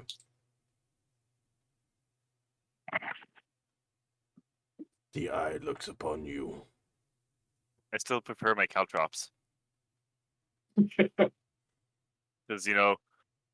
when it comes to some sort of When it fucking comes to Mad home Max, defense, For fuck's sake. as long as the intruder's barefoot. Yeah, I missed a Not whole bunch of shit because my shit muted on me and I lost the chat and everything, so yeah. Well, it's your turn. There are 3 mages left. Erebeth Cast is Ray threatening of Frost. Okay, so Lady Erebeth is threatening the first one, which Garrett has hit with his vicious mockery. Argo is threatening the middle one, which Garrett has hit with his vicious mockery. And then there's the one that's closest to you and Garrett. Hit the one close Who- to me and Garrett. Has cast Ray of Frost at Garrett. Huh? And he missed. Who had cast a Ray of Frost at Garrett and missed. So you can go Sorry, I'm also handling lunch here because, Yep. again, no Matt yet. Yep, it's all good. So you're gonna cast Ray of Frost at the other one? Yeah. Alright. Are you available for rolling or do you need me to? I just came back. 16? That'll hit. Damn. 1d8. 7. So you kind of just like you shoot a ray of frost out of your finger at him, and it just kind of hits him in the neck and his neck like freezes solid, and then the weight of his head makes the ice crack, and his head falls off. Yay, God decapitation by ice! I got a Jason X kill, motherfuckers! Except it's not liquid nitrogen. Hear it. So the other ones are pretty far away, right? The one is about the one that Grundy is threatening is about 30 feet away. Okay.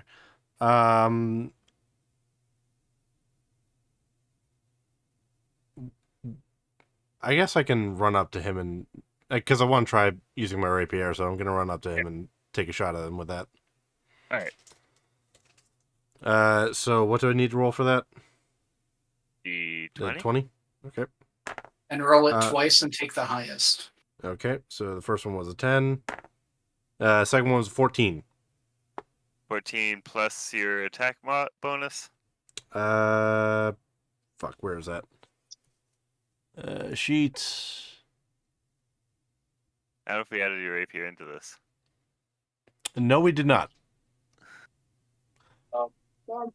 Okay, Whoops. so since it's a rapier, it's a weapon where you can use either your strength or dex modifier, whichever is higher, and then you add your proficiency. Okay, so my dex modifier is higher, so it's 3. And then you said add my proficiency, which is 2. Yep. So that's, what, 14 plus 5, so that'd be 19? So that'll hit, and then it's 1d8 piercing. Okay, and my d8 roll is a 4. And add your dex modifier to it as well. For your okay, and that's going to be 3, so that's going to be 7. All right. So you just kind of come up and like slide your rapier between his ribs, and he fucking starts choking on blood. Oh boy, I hope you got him between the 5th and the 6th rib, so it's a heart fucking shot. No, he punctured both lungs. Nice. There, I got the rapier in there for you. Yeah. I was actually doing that myself. Either way, it's fun. Quick, cast Disruptive Mockery. I'm pretty sure I can do it for you. I don't know. You might want to double check, but Watch Magic School Bus. Hush. No chocolate milk. We don't have chocolate milk. Let me see. No. I don't see that. If you made any adjustments on the thing. Right, yeah. So I'll just I might not be able to modify because it's not under my account. It's fine. Anyways,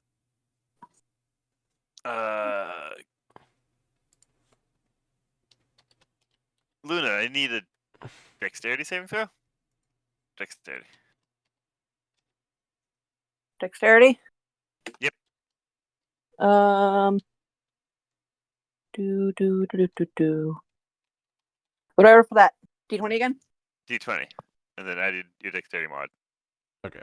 I just added that, so it's good. What? So I'm looking at where's my dexterity mod at? Do. It should be +3. Is it +3? Yeah. Yep, there it is. No, wait. Dexterity is +2. Wait. Whatever. Rolling.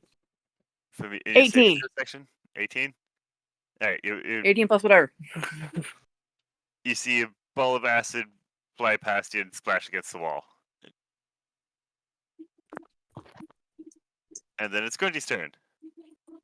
So the Tabaxi came up and stabbed your target between the ribs, and he just kind of started gurgling on blood.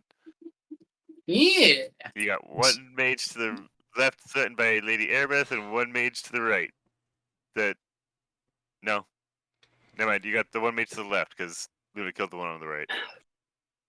Alright, I'm going to So I'm pretty sure you got decapitated. Yeah. I'm going to pat the bard because I'm not sure if I know your character's name yet. And thank him and congratulate him.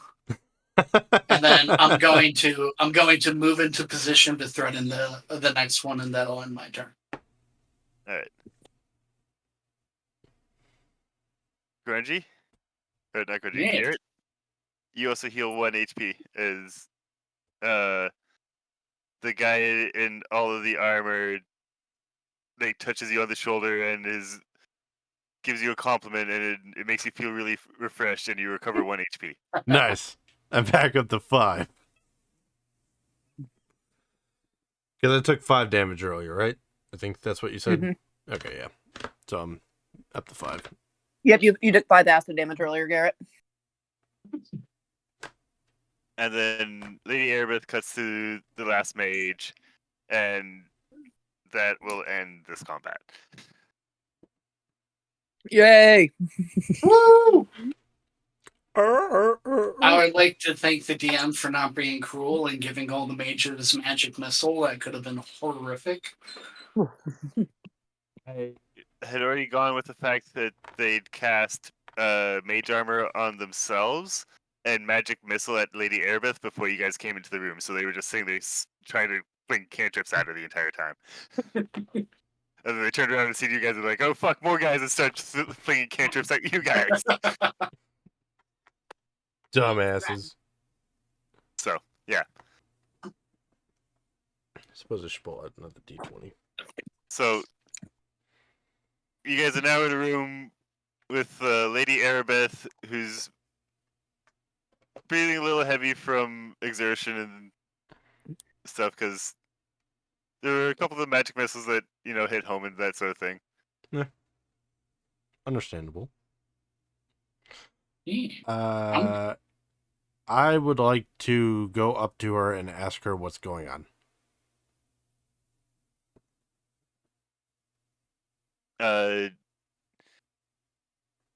She takes a couple of deep breaths, stands up straight, and tells you that she's not entirely sure what exactly is going on. All of a sudden, the academy seems to have come under attack. She has already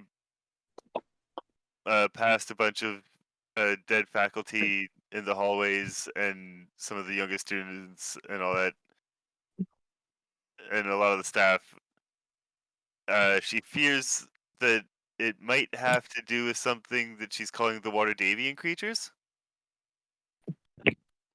and is going to send you guys out to a section close by the academy stables. Okay. And to ask you guys to, she gives you you guys know where the academy stables are, and she gives you a key. Like, she pulls out a key from that was hanging around her neck and goes to hand it to one of you. Okay, well, we know that this place is safe for now. Should we take a short rest? Because our bard is Yeah, I'm kind of hurting. Yeah, I'm up for taking a short rest. We can do a short rest. I thought for a short rest is bullshit. We got woken up at 2 a.m. for this shit. Speaking of short rest and breaks and all that, I'll be right back. Just gotta run to the bathroom. Hey. RP short rest.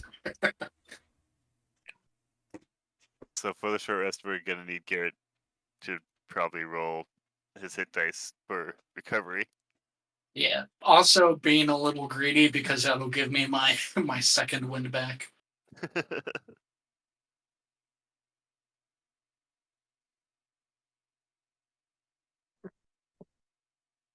Wait, I have a question. What's up? Do I get to retrieve the bolts or what? You get to retrieve Like- one bolt because the shaft cracked on one when it impacted against the wall. Alright. Oh, I got to keep track of how many of those I got, yeah? Yep. Which I Well, think I'm down to 16 now. And while we short rest, I'm going to do a search on the bodies of the mages to see what they had on their persons.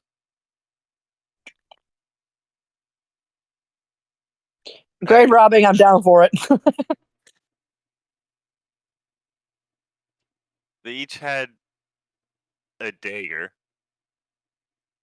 and you will also find 2 potions of cure light wounds. Hey, we can shove those down the cat's throat.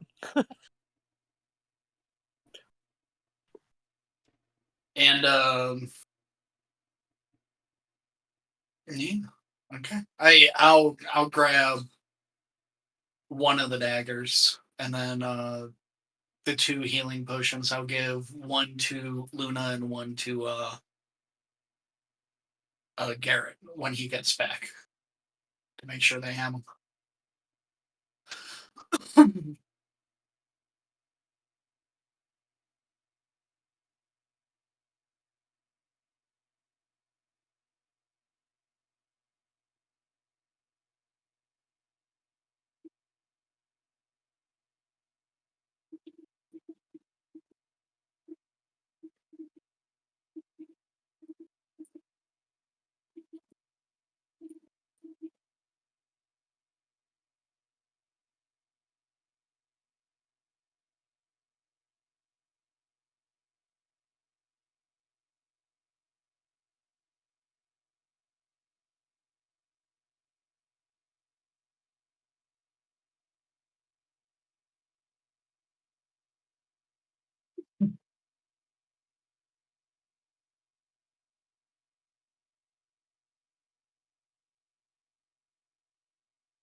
I'll also tell oh, what's her name again? Lady Airbeth. Erebeth. Yep. I'll tell her that more of the students are held up in my dorm room, along with a goblin that seems to be a part of this attack, who surrendered. He's currently tied up.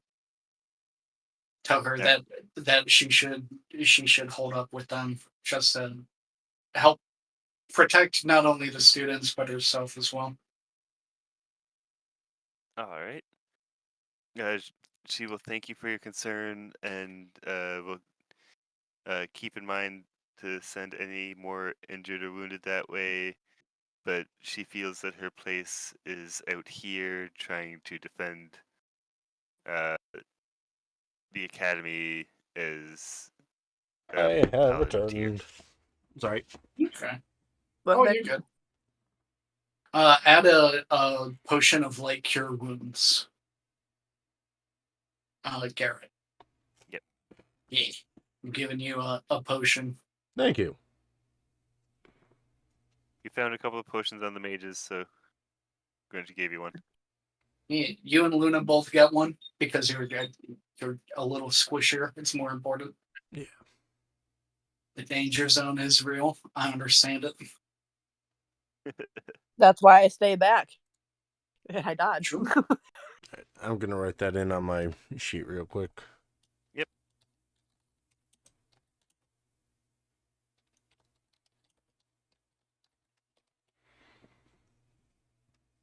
And I also need to modify that, so that is currently... Or we're taking a short rest, right? So my health's going to go back up. You roll for your You gotta health. roll for that. I roll for that. Yeah, Okay. on a short rest, you roll a hit die, and that's how much you regain. Okay, mine is 1d8. So you roll a d8, and then whatever number comes. Is it just the d8, or is it d8 plus Constitution modifier? I don't know, to be honest. Let me check. Well, I whatever it feel is, I rolled a 2. D8 plus I'll give you d8 plus Constitution. D8 plus Constitution. Okay, so in that case, I would have a 5. I'm sorry, I'm looking at the wrong one. That would give me 3, so that would put me at 8. Alright. Which, one less than my full, so that's not bad. You're almost back to feeling completely healthy. Mm. You need a quick cat nap. I don't have your blue lighter. Speaking of cat naps and everything, while we were playing just a little while have your ago blue lighter. during that whole combat and everything, Uh-huh. Emily was sleeping in Henry's old dog bed right behind me, and I could hear her snoring.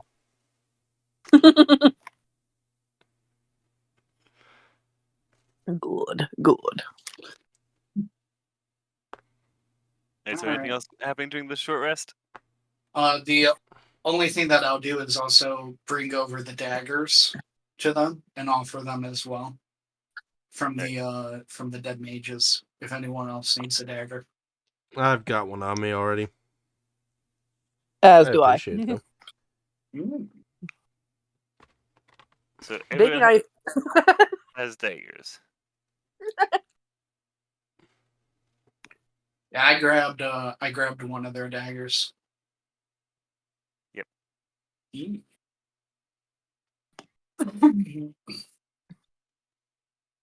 So you're telling me I can't steal their books? Nope. The books aren't going to do you any good anyway. Well, that's not necessarily true. They're not going to do you a lot of good anyway. I assume you're not what class are you, Luna? Sorcerer. Okay, yeah, wizards. And in all fairness, I was thinking, that's a little bit heavier than a bolt. I could just, catapult the book and have that skull crush somebody, but no. I mean, Yeah, I'm killing them with magic in a non-traditional way. she's it's not Killing them wrong. with magical knowledge. And our spell slots only come back after a long rest, right? Just want to double check. Okay. Yeah, the only one that regains spell slots on a short rest is Warlock. Gotcha. Fucking sugar baby. Yeah, but they have to do stuff. Yeah, they got to do stuff, and like even sorcerers have like double the amount of spells that a warlock can cast. So Warlocks are essentially fantasy corpos. yeah, they're not great. Oh, I still want to play a warlock of the depths just because. Yeah, I'm telling you, Celestial Warlock. Everyone sleeps on them. I'll have to look into it. But anyways, you guys finish up your long rest. Late, Short rest. No, short rest, yes. Finish up your short rest. Partway through, Lady Erebeth goes off to continue looking through the academy, and she starts saying that she's relying on you to go and protect the water Davian creatures. Okay. Well, So, if everyone's ready, Yeah. let's steel yourselves. Just go ahead and head out there. Let's go. so you leave like the reception hall and head out this big set of double doors into a big old open courtyard. There's some of the trees are still some of the trees are on fire. There's a few that are smoldering. There's a bunch of dead bodies of goblins and people dressed similar to the mages, and some students and faculty and staff from the academy. You guys know that the uh, the directions for the stable will have you heading off around the left of the main academy building.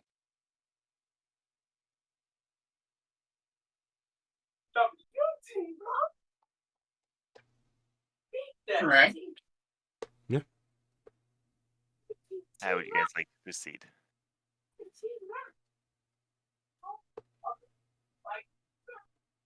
That is a good question. Because, first off, I think my character is while we're walking is going to formally introduce himself and ask for the others' names. So So I'm Argo Sullen. And how may I address you two? My name is Zam. Okay, Zam Lena. and Lena. So No less. Zam, Yes. I know before you were being stealthy. If that's something that you want to do, just let me know. I'll try to not interfere with that, and he's just going to gesture to his armor. I'm not very good in that field. So I just want you to be aware if that is something that you want to do, I'll do my best to try and support you, but if I get too involved with it, I may give you away. I appreciate it. We'll figure it out as we're going.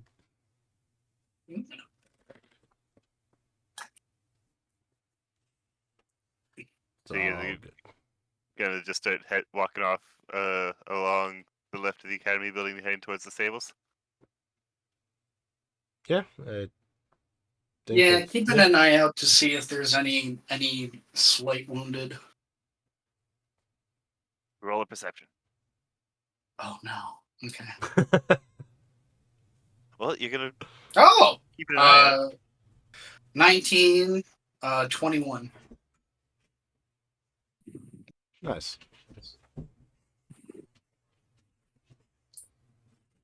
So as you're walking along, you find a priest who's very close to dying, but he's not quite there.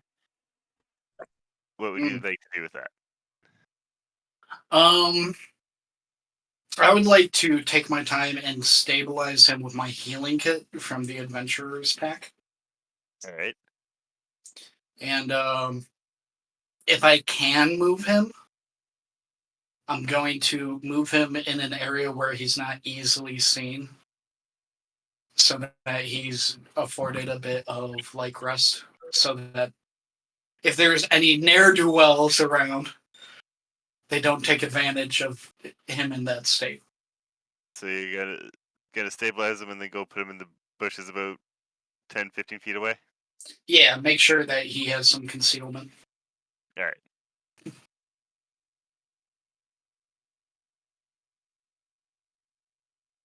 So as you guys start approaching the stables, you're hearing some more higher pitched voices coming from inside a couple of the buildings, as well as the sounds of some distressed horses.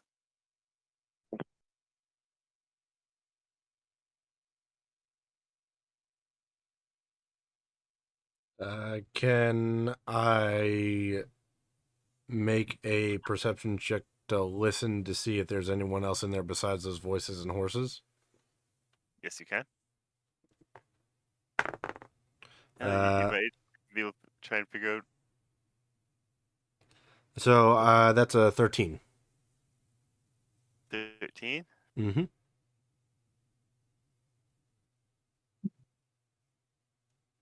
So you can't really differentiate if there's more people than just some of the higher pitched voices and horses in there. But as you're listening, you recognize that the voices are speaking in Goblin to each other Oh, because you speak Goblin, so I do. you recognize the language, and you're like, "Hey, I know that." What are they saying? The ones that like you can't quite. You can tell that there's different conversations going on from the different buildings. Right. But the one that you're closest to, the one where the horses are, and you can't differentiate the conversation behind of the ones behind that. So the conversation that you can overhear is the goblins talk to each other about how they don't think that these are the right creatures that they're looking for right now, and wondering if then they start wondering if they should like maybe kill one or two and bring them back as food. Okay. I'd like to relay that information to my companions. And then I'd ask them what they think we should do about that.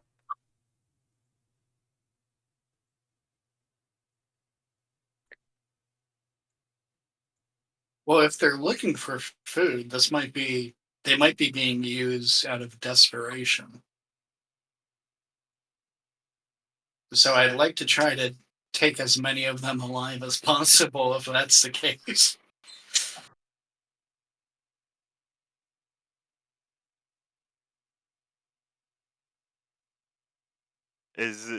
You hear that? You hear a horse whinny, or not whinny, but like a horse neigh, and then a loud bang, and then a crash. Sounds like they just killed one.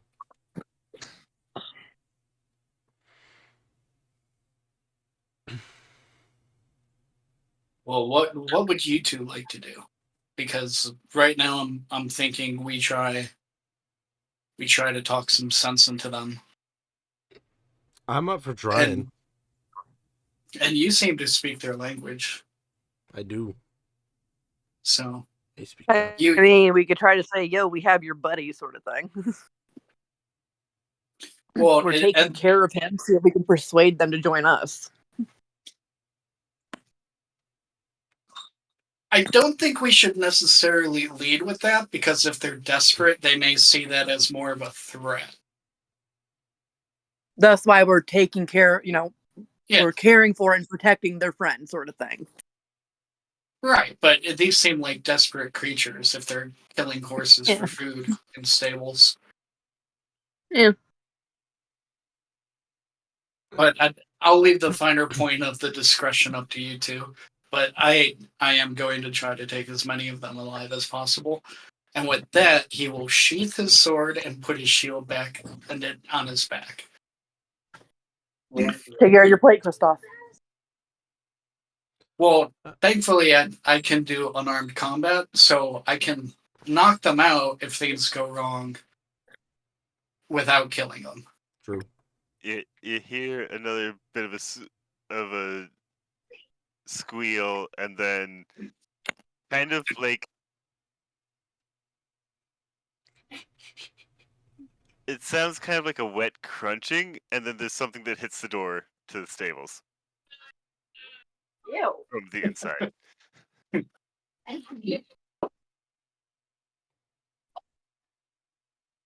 then the horses seem to settle down a little bit.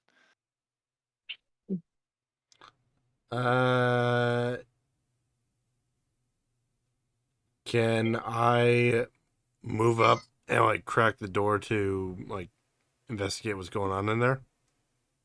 Yep. Are you going to try and do it? You're just gonna like walk up and like crack it, or are you gonna like try and be quiet and stealthy about it? I'm gonna try to be quiet and stealthy about it. All right, so roll me a stealth. Fuck! It's a 7 in total. Oof.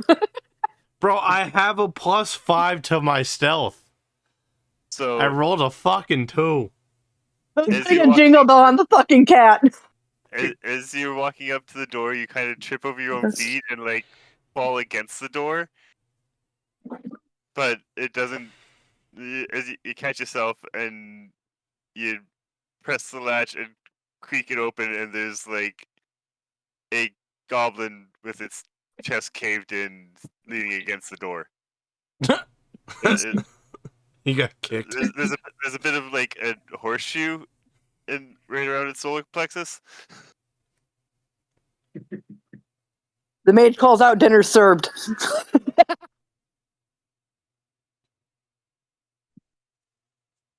No, not really, but that'd be great. So And they're hungry. am I able to see what else is going on in that room right now, or just that goblin body? There's about 3 horses in there. One of them is out of its pen, where its door looks like it got smashed outwards, and across from it is like a broken wall, and you're assuming that's probably where the other banging and crashing came from. Gotcha.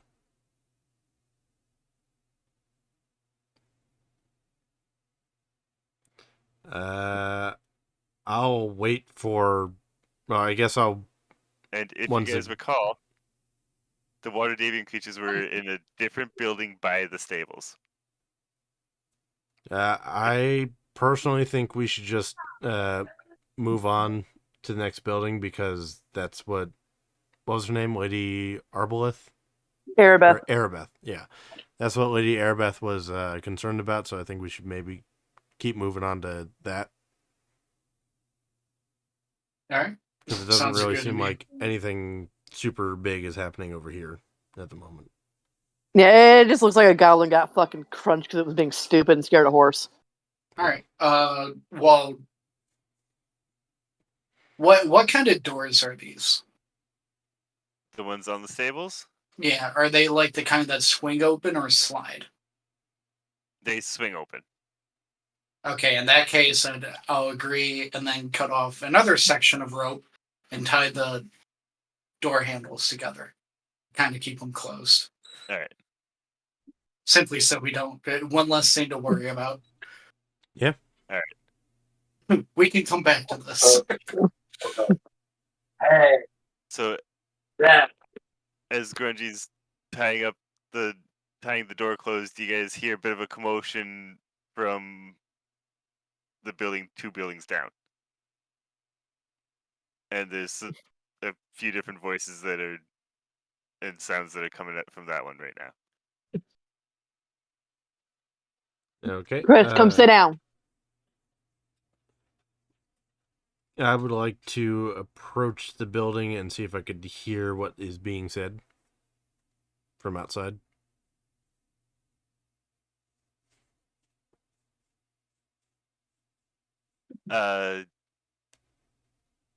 You hear Uh, like it as you start getting closer. You hear some like wood breaking and stuff, and you hear some goblins saying, "Yes, they're free," and then some other voices in the background. One is very high pitched and it's yelling, "Flee into the city!" And the other's going, "Yes, I'm free, finally!" Okay. I will relay that back to the other two, so that way they can know what's being said. And I'll ask them if they think that this has to do with the creatures that Lady Arabeth was telling us about.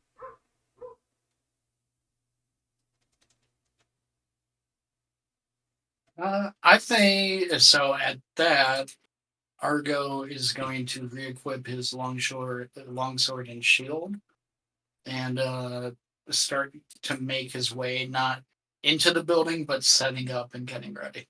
All right. I will also draw my rapier, and I'll be ready as well. Follow suit.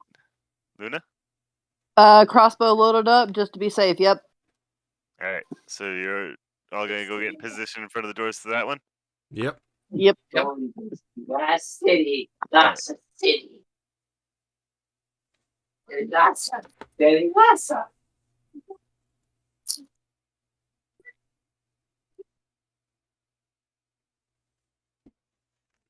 Is my brother out there with him? Sorry, I need to go check on my dogs because they were just freaking out. Yep. All good.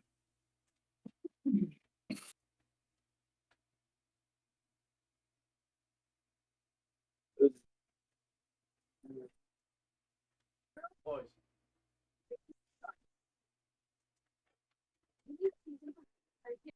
Oof. Upstairs, go.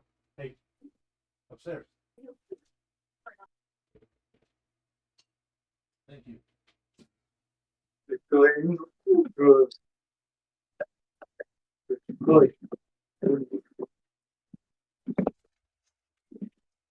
So apparently, my character has a great ability for stealth. He's just very fucking bad at it. Well, it makes sense. We're all beginners at this. Yeah. You're all level 1 at this point. Like, you're you didn't even get to leave the college yet. Yeah. You just graduated. You're not even off the fucking grounds, and you're already trying to fucking make shit work. All right. All right. How many people walk out of university with a job in pocket? Garrett's the most ungraceful cat in the world. No. Doing good work. Right. So you guys are all set up in front of the stable that you guys suspect the water thieving creatures were being held at. It matches the description that Lady Airbeth gave you. You're set up in front of the door. Mm-hmm. Yeah. What are you guys gonna do now? Are these the same kind of doors as on the last building? Yes, the same kind of doors. They swing. They'll swing outwards towards you guys.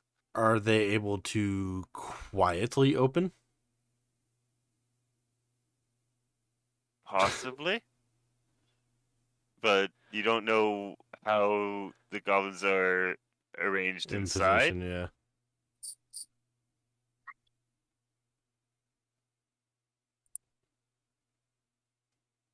And I think maybe we should just open the doors and go in. I mean, if this is about those creatures that we're supposed to protect, then can't really waste time debating it, right? I agree. And Argo swings one of the doors open. Alright. Argo swings one of the doors open, and inside you guys see the remnants of what a spell dissipating, and what looks like some There you really are. weird four-legged creature squirming through a hole in the side of the building as it's trying to get away from the goblins. Because there's four goblins in the. You see four goblins and then those creatures. And How big is the creature? the size? It'd be like the size of a smaller medium breed dog or a large cat. Mm. You're not gonna get the mage hand that. No, not that one. I might have some fun with you later. Have the goblins seen this yet? As you swing the door open, they will all turn their heads towards the kind of creaky hinges. Yes. Okay. Also, there's one goblin that is a bit more burly and actually has like a chain shirt on. Hang on one second. Let me check my shit here. I would like to try and make a persuasion to convince them not to fight, and that we can help them or whatever. Right. Well, roll your persuasion. That's an 18, and my persuasion is 5. So that's what, 23? That is a 23, yes.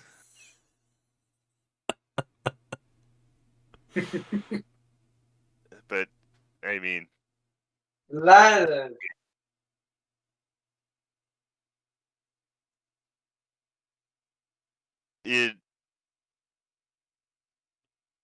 they all stop and like raise an eyebrow at you, and the big one steps forward and is like, "We're we're here for a reason. What better what can you give us to?" Actually, I guess. Yes. Yeah. What if we stop fighting? We're gonna end up dead. So why should we bother? Well, if we will guarantee your safety if you choose to not fight. And, we can help you because it seems that maybe you guys are a little starved for food right now. So we can try to help you with that as long as you promise not to fight. You can't help us from the powers that brought us here. And with that, he's going to pull out his weapon. Roll initiative. Okay. Fucking prick. I rolled a 20. Ooh. I rolled a 7.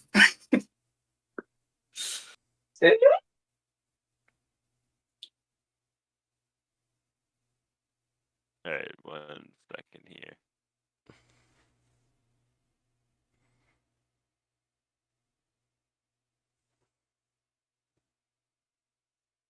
Renji got a 7. Garrett got what? 20. Plus, is that total? That was just a natural 20 on that. All right, so it was what, 23 then? For the... Yeah, 23. I forgot about the initiative bonus before.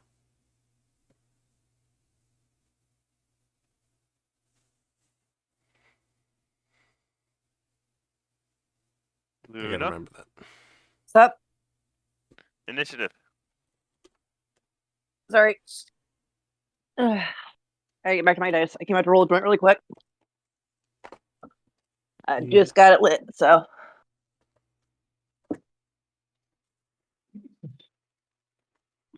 Rolling in. I got a 17. Plus your dexterity. Yeah. Your initiative modifier is what it should be. Da, So, da, da, plus, da, da. you got a 20. Yep. 'Cause it did plus 3. Mm-hmm. All right, so Garrett is moving first. Okay. I will... How far away is the big guy? The big guy is about 20 feet away with the 3 goblins between you and him. I'm gonna cast vicious mockery on the big guy, and I'm gonna say you On are fat, Latin. and I'm not gonna Latin. sugarcoat it because you'll eat that too. Non. All right, roll your damage. 3.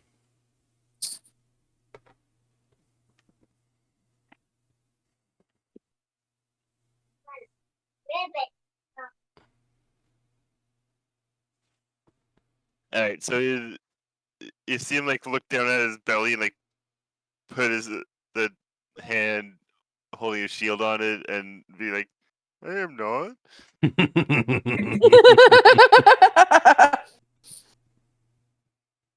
Luna, what are you gonna do? I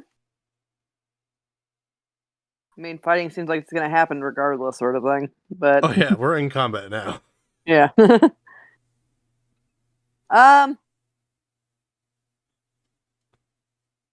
it, we're gonna Ray of Frost. Ray of Frost, Eh. which one? Since it's got range, we're gonna go for Biggie. All right. So you roll your ranged attack, ranged spell attack on him. A d20 plus your spell attack bonus. Okay, I got a 10, and then my spell bonus is 5, isn't it? Yep. So that'd be 15. So you go to shoot a ray from your fingers, and he, like, at his face it to try and decapitate him like you did the mage before, and he just kind of like jerks his head out of the way, and it flies past him and hits the opposite door.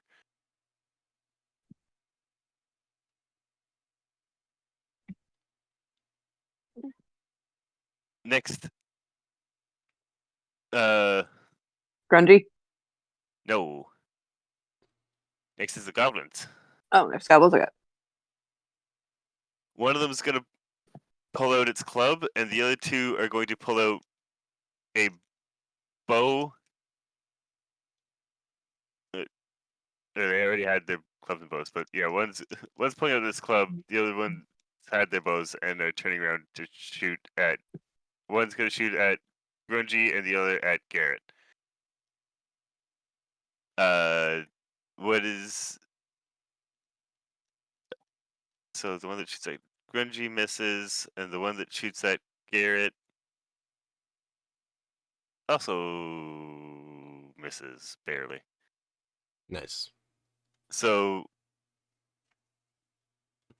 the goblins each knock an arrow, and the one that fires at Grungy, it flies way over his head and out into the courtyard. And the one that got shot at Garrett, as he's like standing beside the door, just it comes flying at him and just kind of like smacks into the closed door right beside Garrett's head and sticks there. In the distance, you hear my leg. Anyway.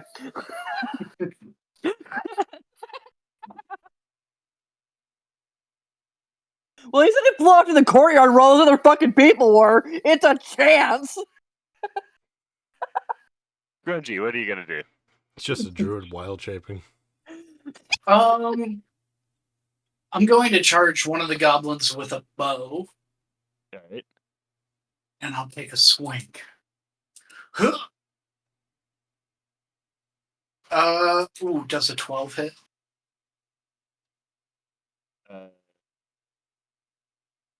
I believe a 12 will hit. Yes. Oh, thank God. Okay, roll for damage. 5 damage. Oh, there. Yeah. Okay. So Nico, what are you doing, buddy? is this with your longsword? Yeah, I've been rolling real low on damage. Oh no, I just wanted to make sure that so I can get proper mental illustration. So yeah, you come running up, and you go to slash at the goblin that just fired an arrow at you, and he tries to knock it out of the way with his bow, but misses and catches a deep gash across his upper arm. And it, by the amount of blood that squirts out, you'd figure that was a pretty good hit. Okay. Good luck shooting an arrow, asshole.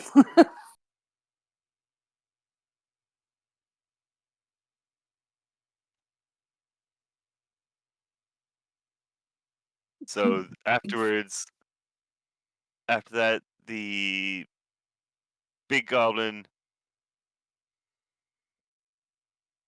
is gonna come running at, or it's gonna pull out a javelin and throw it at Grungy.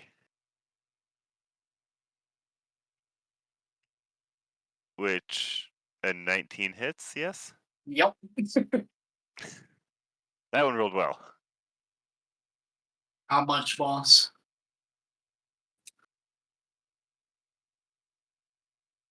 2. Oh, okay. Was a javelin a toothpick? No, he just didn't get a whole lot of power behind it.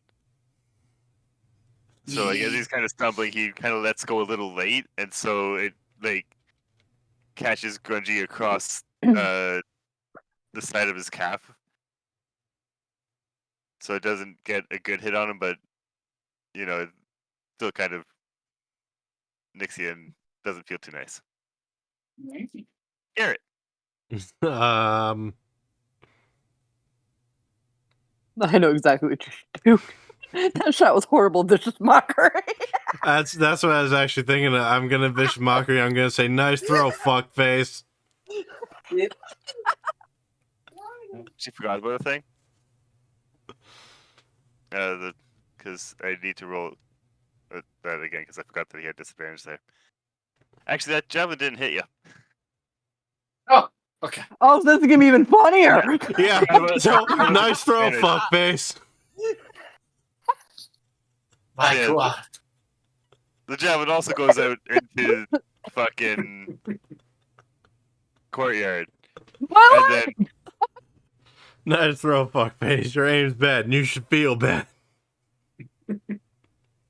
you just see his lower lip protrude more. He's like, "Hey, fuck you!" Roll your damage. It's 2. I'm just bullying this man. Holding the poor fucking gobble boss. I gave him a chance. I gave them all a chance. Garrett, don't bully him. You might come. Luna, what are you gonna do? I'm not gonna bully him. He might come. Well, what are you gonna do then? I'm not asking what you're not gonna do. I'm asking what I you are know. gonna do. I'm Ray of Frost. It's the big guy again. Ray Frost, While the he's big guy? standing there, yeah, I'm gonna see if I can make his face freeze that way, like his mama warned him. Roll you to hit. 19. All right. If Ray Frost hits, roll your damage. That's a D8 for Ray of Yeah. Frost, right? Yep. 3. 3.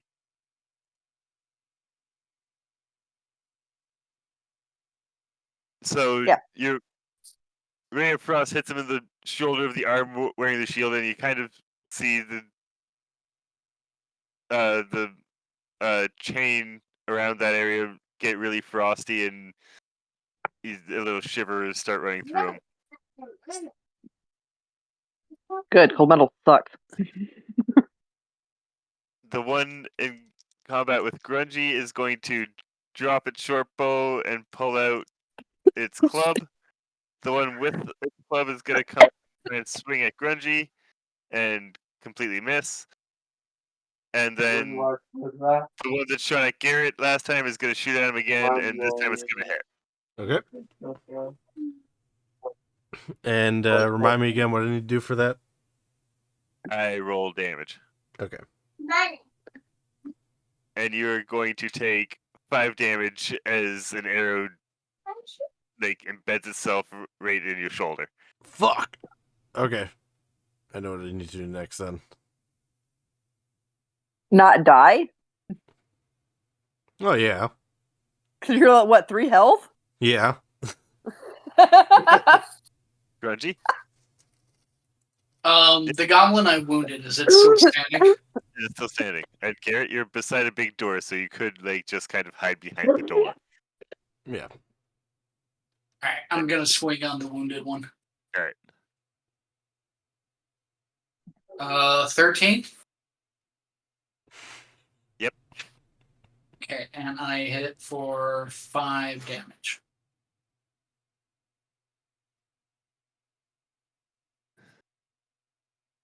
This time you kind of just cut off the arm that pulled out as he's pulling out his club, he reaches up above his head, and you just kind of cleave his arm off at the shoulder. And he looks at it in horror and falls over and starts bleeding to death on the ground. Oof. Well, Damn. okay. He got the drop death before the decapitation. Nice. He's like, huh? That mage took my arm. Except for it's not a mage. And then the Gobble Boss is going to come up on Grungy and likely whiff that. So, yeah, the Gobble Boss comes up with... He pulls out his scimitar and comes up to you and takes a swing and misses. Okay. Garrett. Alright, I'm gonna get behind the door and I'm going to use my Cure Wounds potion. Alright. What do I need to do for that? Do I need to roll anything? I believe a potion is basically a d6 plus 3. D6 plus 3, okay. Nope. Okay, I gotta go find it. It's on the floor. Or it was late at d4. 4 I plus feel 3 is fucking 7, so that's So that what? So I regain 7, right? You'll Okay, regain so 7 life. I'm back up to 9 then because I can't get 10. Yep. Dope. Luna, Ray of Frost is the big guy. ready to press the big guy again? All right, 9. roll. I 9 to missed. hit. You missed. Yeah.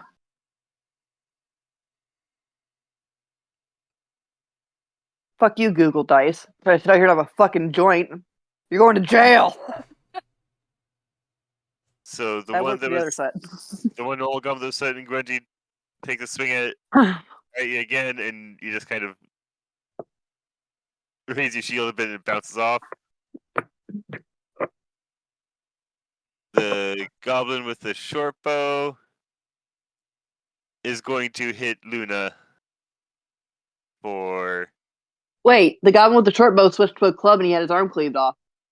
the one with the There's short 2 bow. bows. There's two. Yeah. Yeah, 2 with the short Oh, bow. I thought there was only one with short bow. Never mind. And it's going to deal 3 damage as you get an arrow in your thigh. I used to be an adventurer until I took an arrow to the knee. I very specifically did not say knee. I know. Grungy, My leg. My leg. you have the big gobble boss and a normal gobble attack, like threatening you. I'm gonna swing on the normal gobbo. All right. Another 13. Ooh, big damage this time. 9. This time you go as you so yeah, you swung up with your sword, you blocked the club, and you bring your sword back down and just have it like chop right in through his collarbone, and then you pull your sword out and he falls over dead. All right, and then I'm going to provoke an attack of opportunity from the gobbo boss because I'm going to start threatening the other one with the bow. I'm going to move into his space. Alright. Well, the gobble boss, as you turn your back on him, the gobble boss takes a swing at you and will land a hit, dealing 3 damage. So he just kind of, the edge of his scimitar kind of rakes across your back as you're moving away from him. Yeah. All right. And then it's back to Garrett.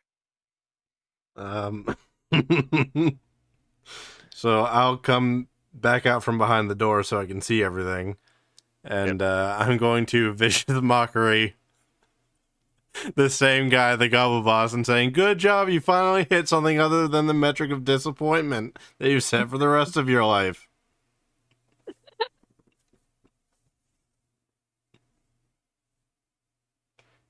Your insult was too long and he didn't comprehend it. Oh. Aw. Luna.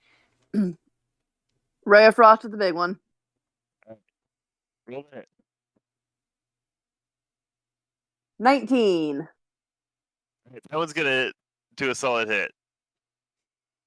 Damage is 3. Fuck you, damage dice, stupid whore.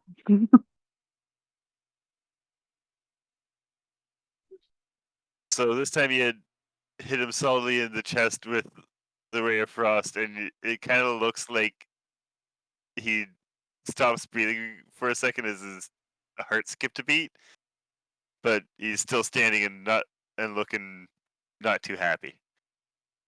Heart attack failed. Somebody get the salt.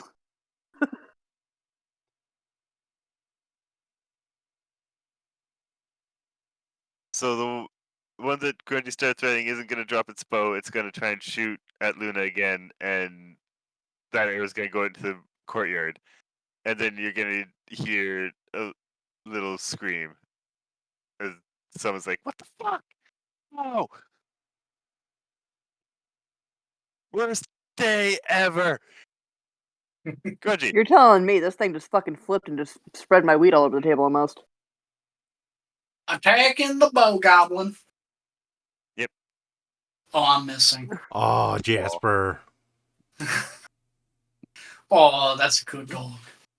Hi, buddy.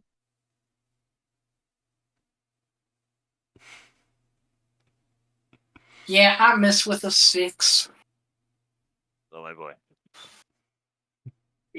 Present. All right, it was that.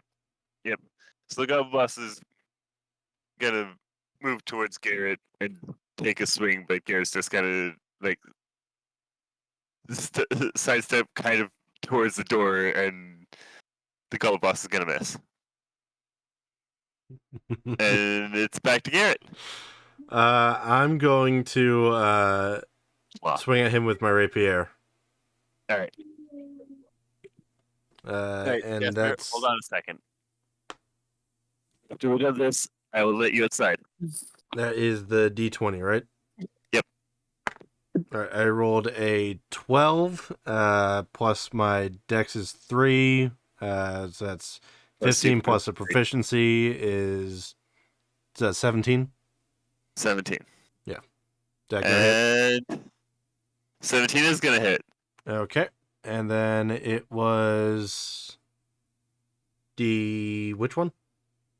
I believe it's a D8. D8. Okay. And then it's that plus my dex modifier, right? Which It's going to be 5. all right, and I'm gonna say that feels weird to me. Using your dexterity modifier as a fucking bonus damage. My brain just wants to yell no. Yeah, it's a finesse weapon, man. Okay, so it makes sense. You use your dexterity to make it hit easier, but how's your dexterity gonna make you deal more damage? That should still be your strength. Think of it this way: it's more of the damage coming from the nimbleness with which you're piercing, rather than the strength. So it's like when scissors, that very satisfying moment where you're cutting like cloth or paper with scissors, where it just glides. Okay. That versus hitting a tree with an axe. Okay. Yeah. That helps my brain accept it. I still don't like it. Well, damage is 5. Alright, so yeah, he comes out, or you come back around the door and you just kind of like go to put a stab at him and you catch him right through the forearm. Yeah. Luna, what are you gonna do? Baby no donkey.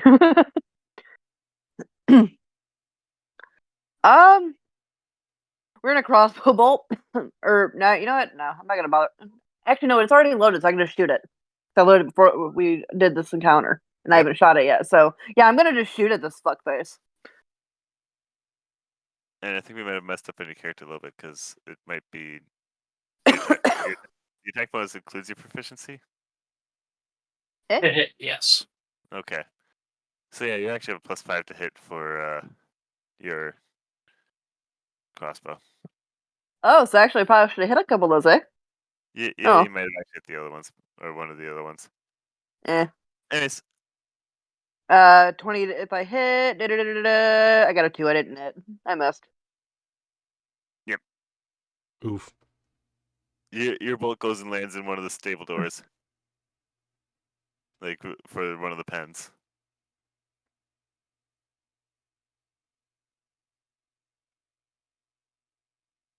This time, I'm closing you.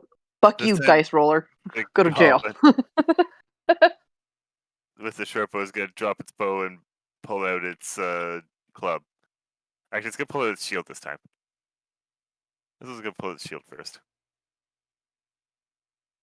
Okay. and now it's going to turn.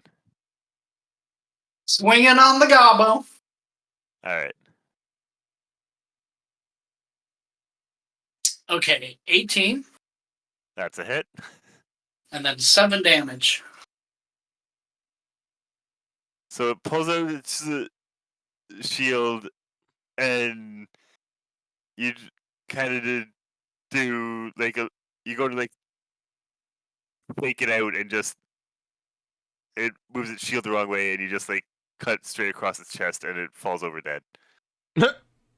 All right, and now I'm going to spend my movement to move to threaten the goblin boss.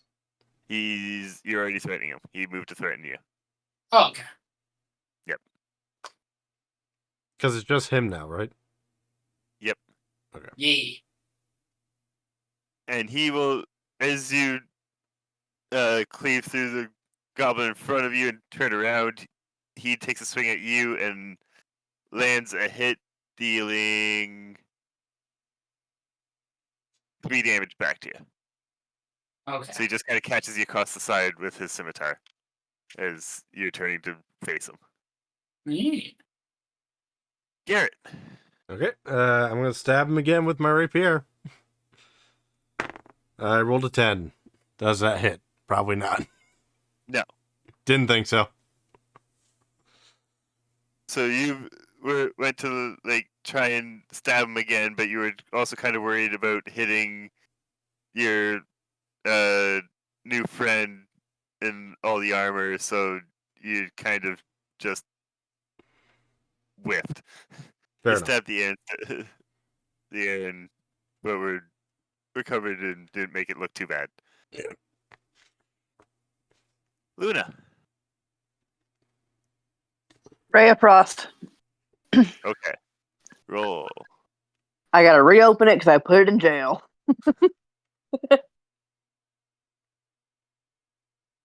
That'll teach you, little bastard. This is the only reason to have more than one set of dice. Ah, shit. Fucking. She has like There we go. 5. I'm also out. I rolled an 18. All right. You hit with that one. 8. And 8 damage to him? Mm-hmm. Yeah, so this time you hit him in the chest again, and he just kind of like stops. Like he was mid breath, and you just kind of like see him stop and fall over rather stiffly as his heart stopped. Heart attack number 2 successful. Woo! Call me McDonald's, baby. I'm triggering heart attacks.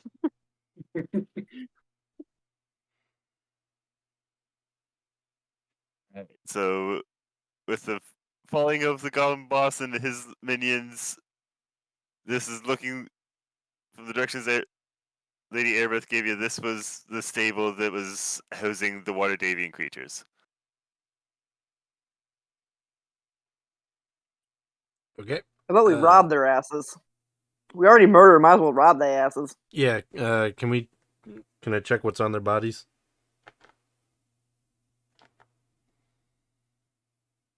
Yep.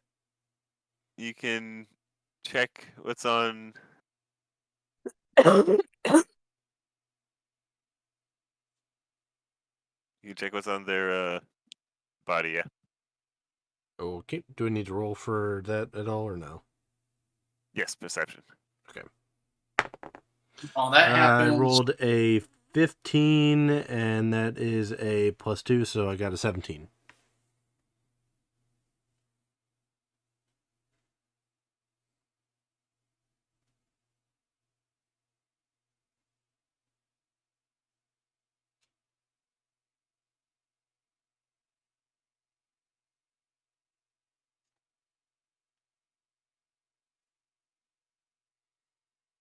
Not that.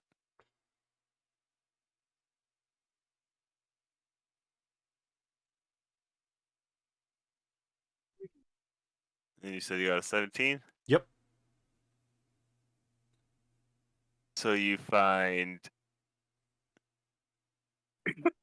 7 gold and 9 silver spread among the goblins. Okay.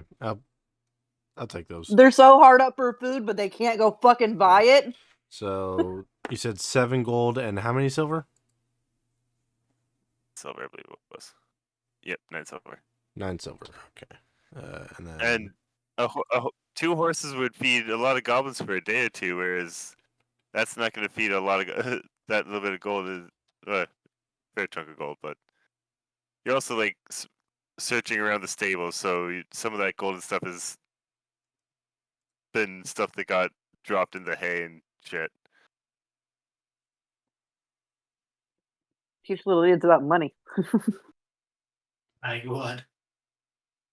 Gonna use my second wind to recover some health. Alright. So 5. All right.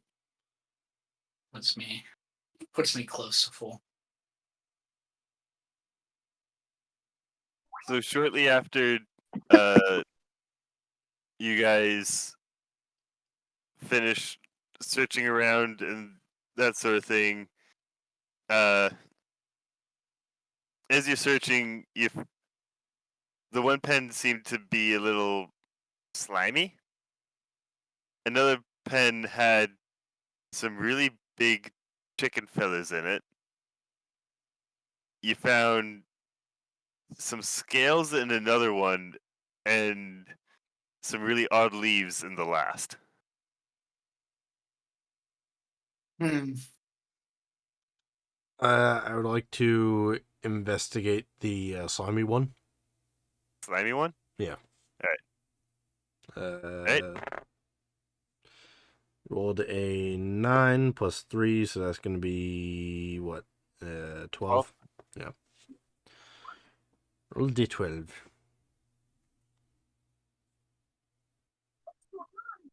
You find a bunch of slime and not much else. I will let you also roll an Arcana. Okay. It's a 15 plus 3 is 18. This isn't like an oozy slime or gelatinous kind of slime. It's something that doesn't seem quite natural, but you can't tell what it's from. Okay.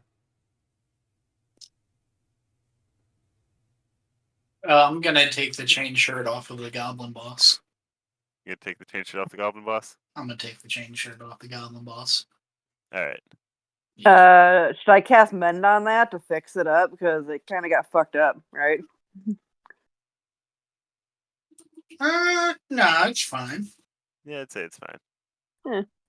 I'm not gonna wear it or anything like that. I have better equipment. I'm mainly just taking it for other reasons. He's a serial killer. It's a trophy. Or something to give to a belt. You know? God damn it, I'm gonna have to roll up that goblin NPC. Oh yeah, that's right. We should give Belt something. I'm gonna grab the scimitar too. At least you guys will have a rogue now, right? Fuck me. Later. What's with the Oh my. every party and the goddamn goblin NPC? Anyways, Belt's gonna become our friend whether he wants to or not. as you guys are investigating, or as you guys are wrapping up investigating the stables, a couple of people show up at the front of the stable. And one is a half elf, like a younger half elf. The other is an older human. As they run up, the younger half elf is like, "Looks like we're too late." And the older human is like, "Well, well, what made you think that? All the empty pens, or the fact that you got, or the fact that Lady Erebeth had no clue what was going on here?" And they just kind of start going back and forth between each other for a little bit. Are you guys going to say or do anything while this happens? I'll just kind of watch and listen. Take a look at these bozos, am I right? Anyway, Are you guys? we have a little side business to do. Need to. If you can follow us, numbers would be good. Gonna hoist up the gobble boss and start to pull him over to the horse stables. We still gotta take care of this. Either they killed a horse or the horses killed them. The anticipation is killing me. So I'm Grungy, debating we be evil and make fucking goblin jerky to feed the belt. Oh, Jesus Christ, calm down. What the fuck? She's the murder hobo. These are still like people. Why not? Listen, I can understand not liking certain groups of people, but they're people. Like You gnomes. don't eat people. Like, a gnome's never done a good thing in their life. Jesus Christ. Anyway, Listen, most creatures are not above cannibalism. I don't know if goblins are or not, okay? I'm thinking of our new friend. the moment when Grungy's like, whoa, what the fuck? more Argo than Grungy, to be fair. True. I'm chaotic neutral. Suck my ass, okay? I'm gonna be weird. So, So let's start hauling the goblin boss over to the horse stables. So yeah, Does- Grungy just kind of like picks up the goblin boss by like the hair on the back of the head and starts dragging the corpse over like out of the stables and over towards the horse stables, which makes the half elf and the human that came running up like stop and give him a weird look and watch as he. And then they turn back to the rest of you and Luna again like, so what can you tell us about what happened here?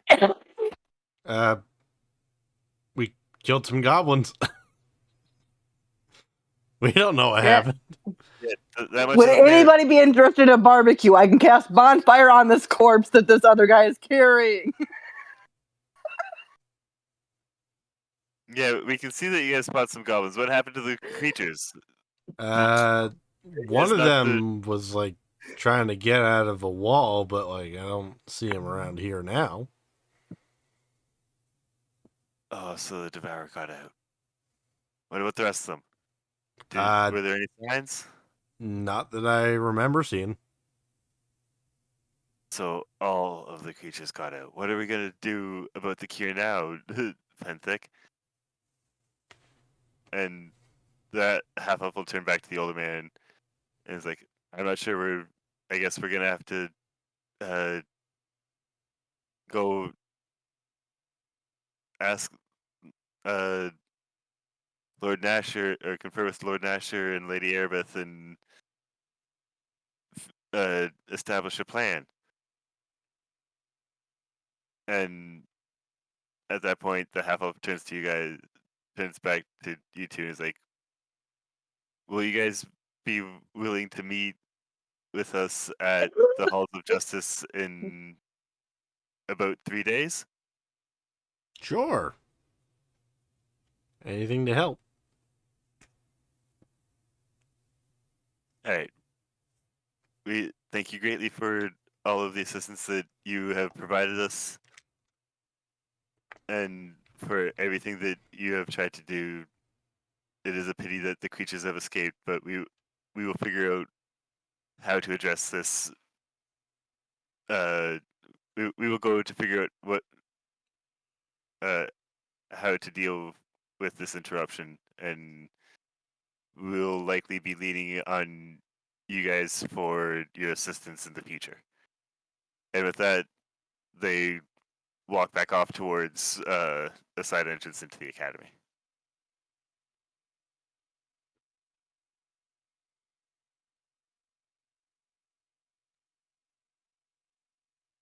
So,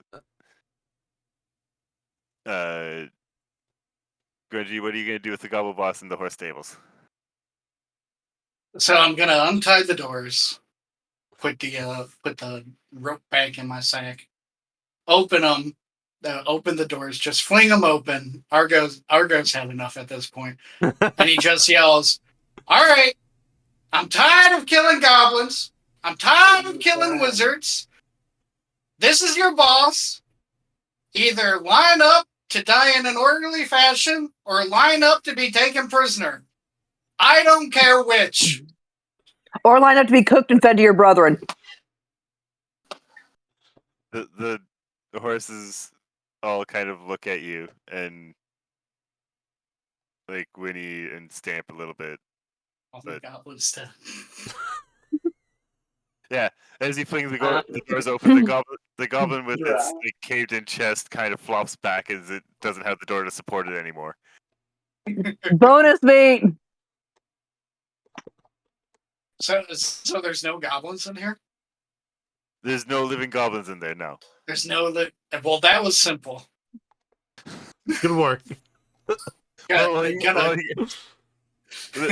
you guys were outside debating on what to do with the goblins and the horses in there, the goblins went to approach the horse in the middle stable, and it booted the door, booted the its pen door open, which sent the one goblin through the wall into the supply room behind the wall, and it died in the rubble there. And then then it came out and booted the other one against the opening doors, and it just kind of walked back into its pen after. And after Well, the at goblins, least, Good work, team.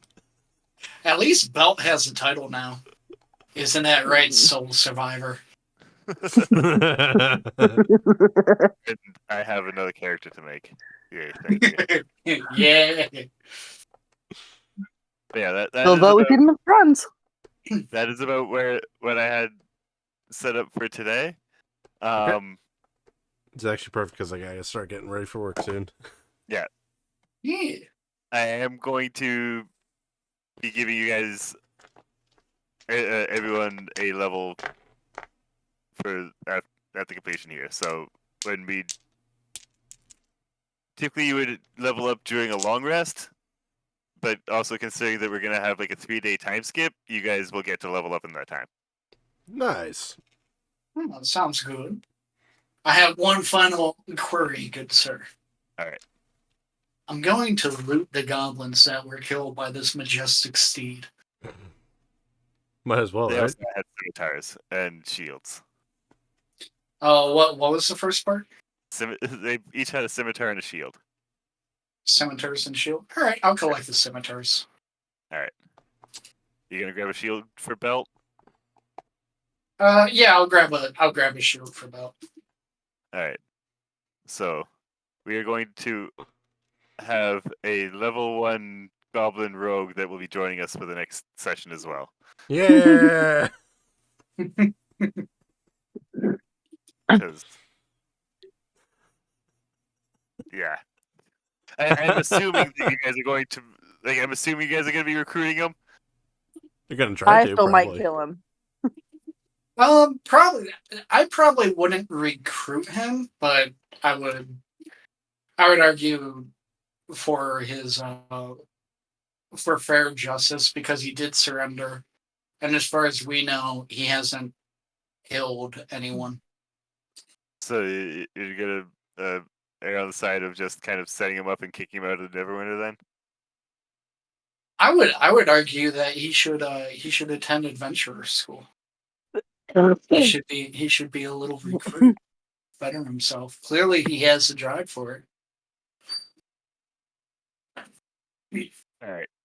Well, we'll figure that one out because in the aftermath, a lot of the faculty and stuff are Hurt or dead. hurt or dead. So at the very least, the school has kind of been crippled, and they're not sure if they're going to be teaching courses for the next year or 5. Ooh, Goblin Squire. Come with me, Goblin Squire. He's your little pet. Yeah, he's just a little guy.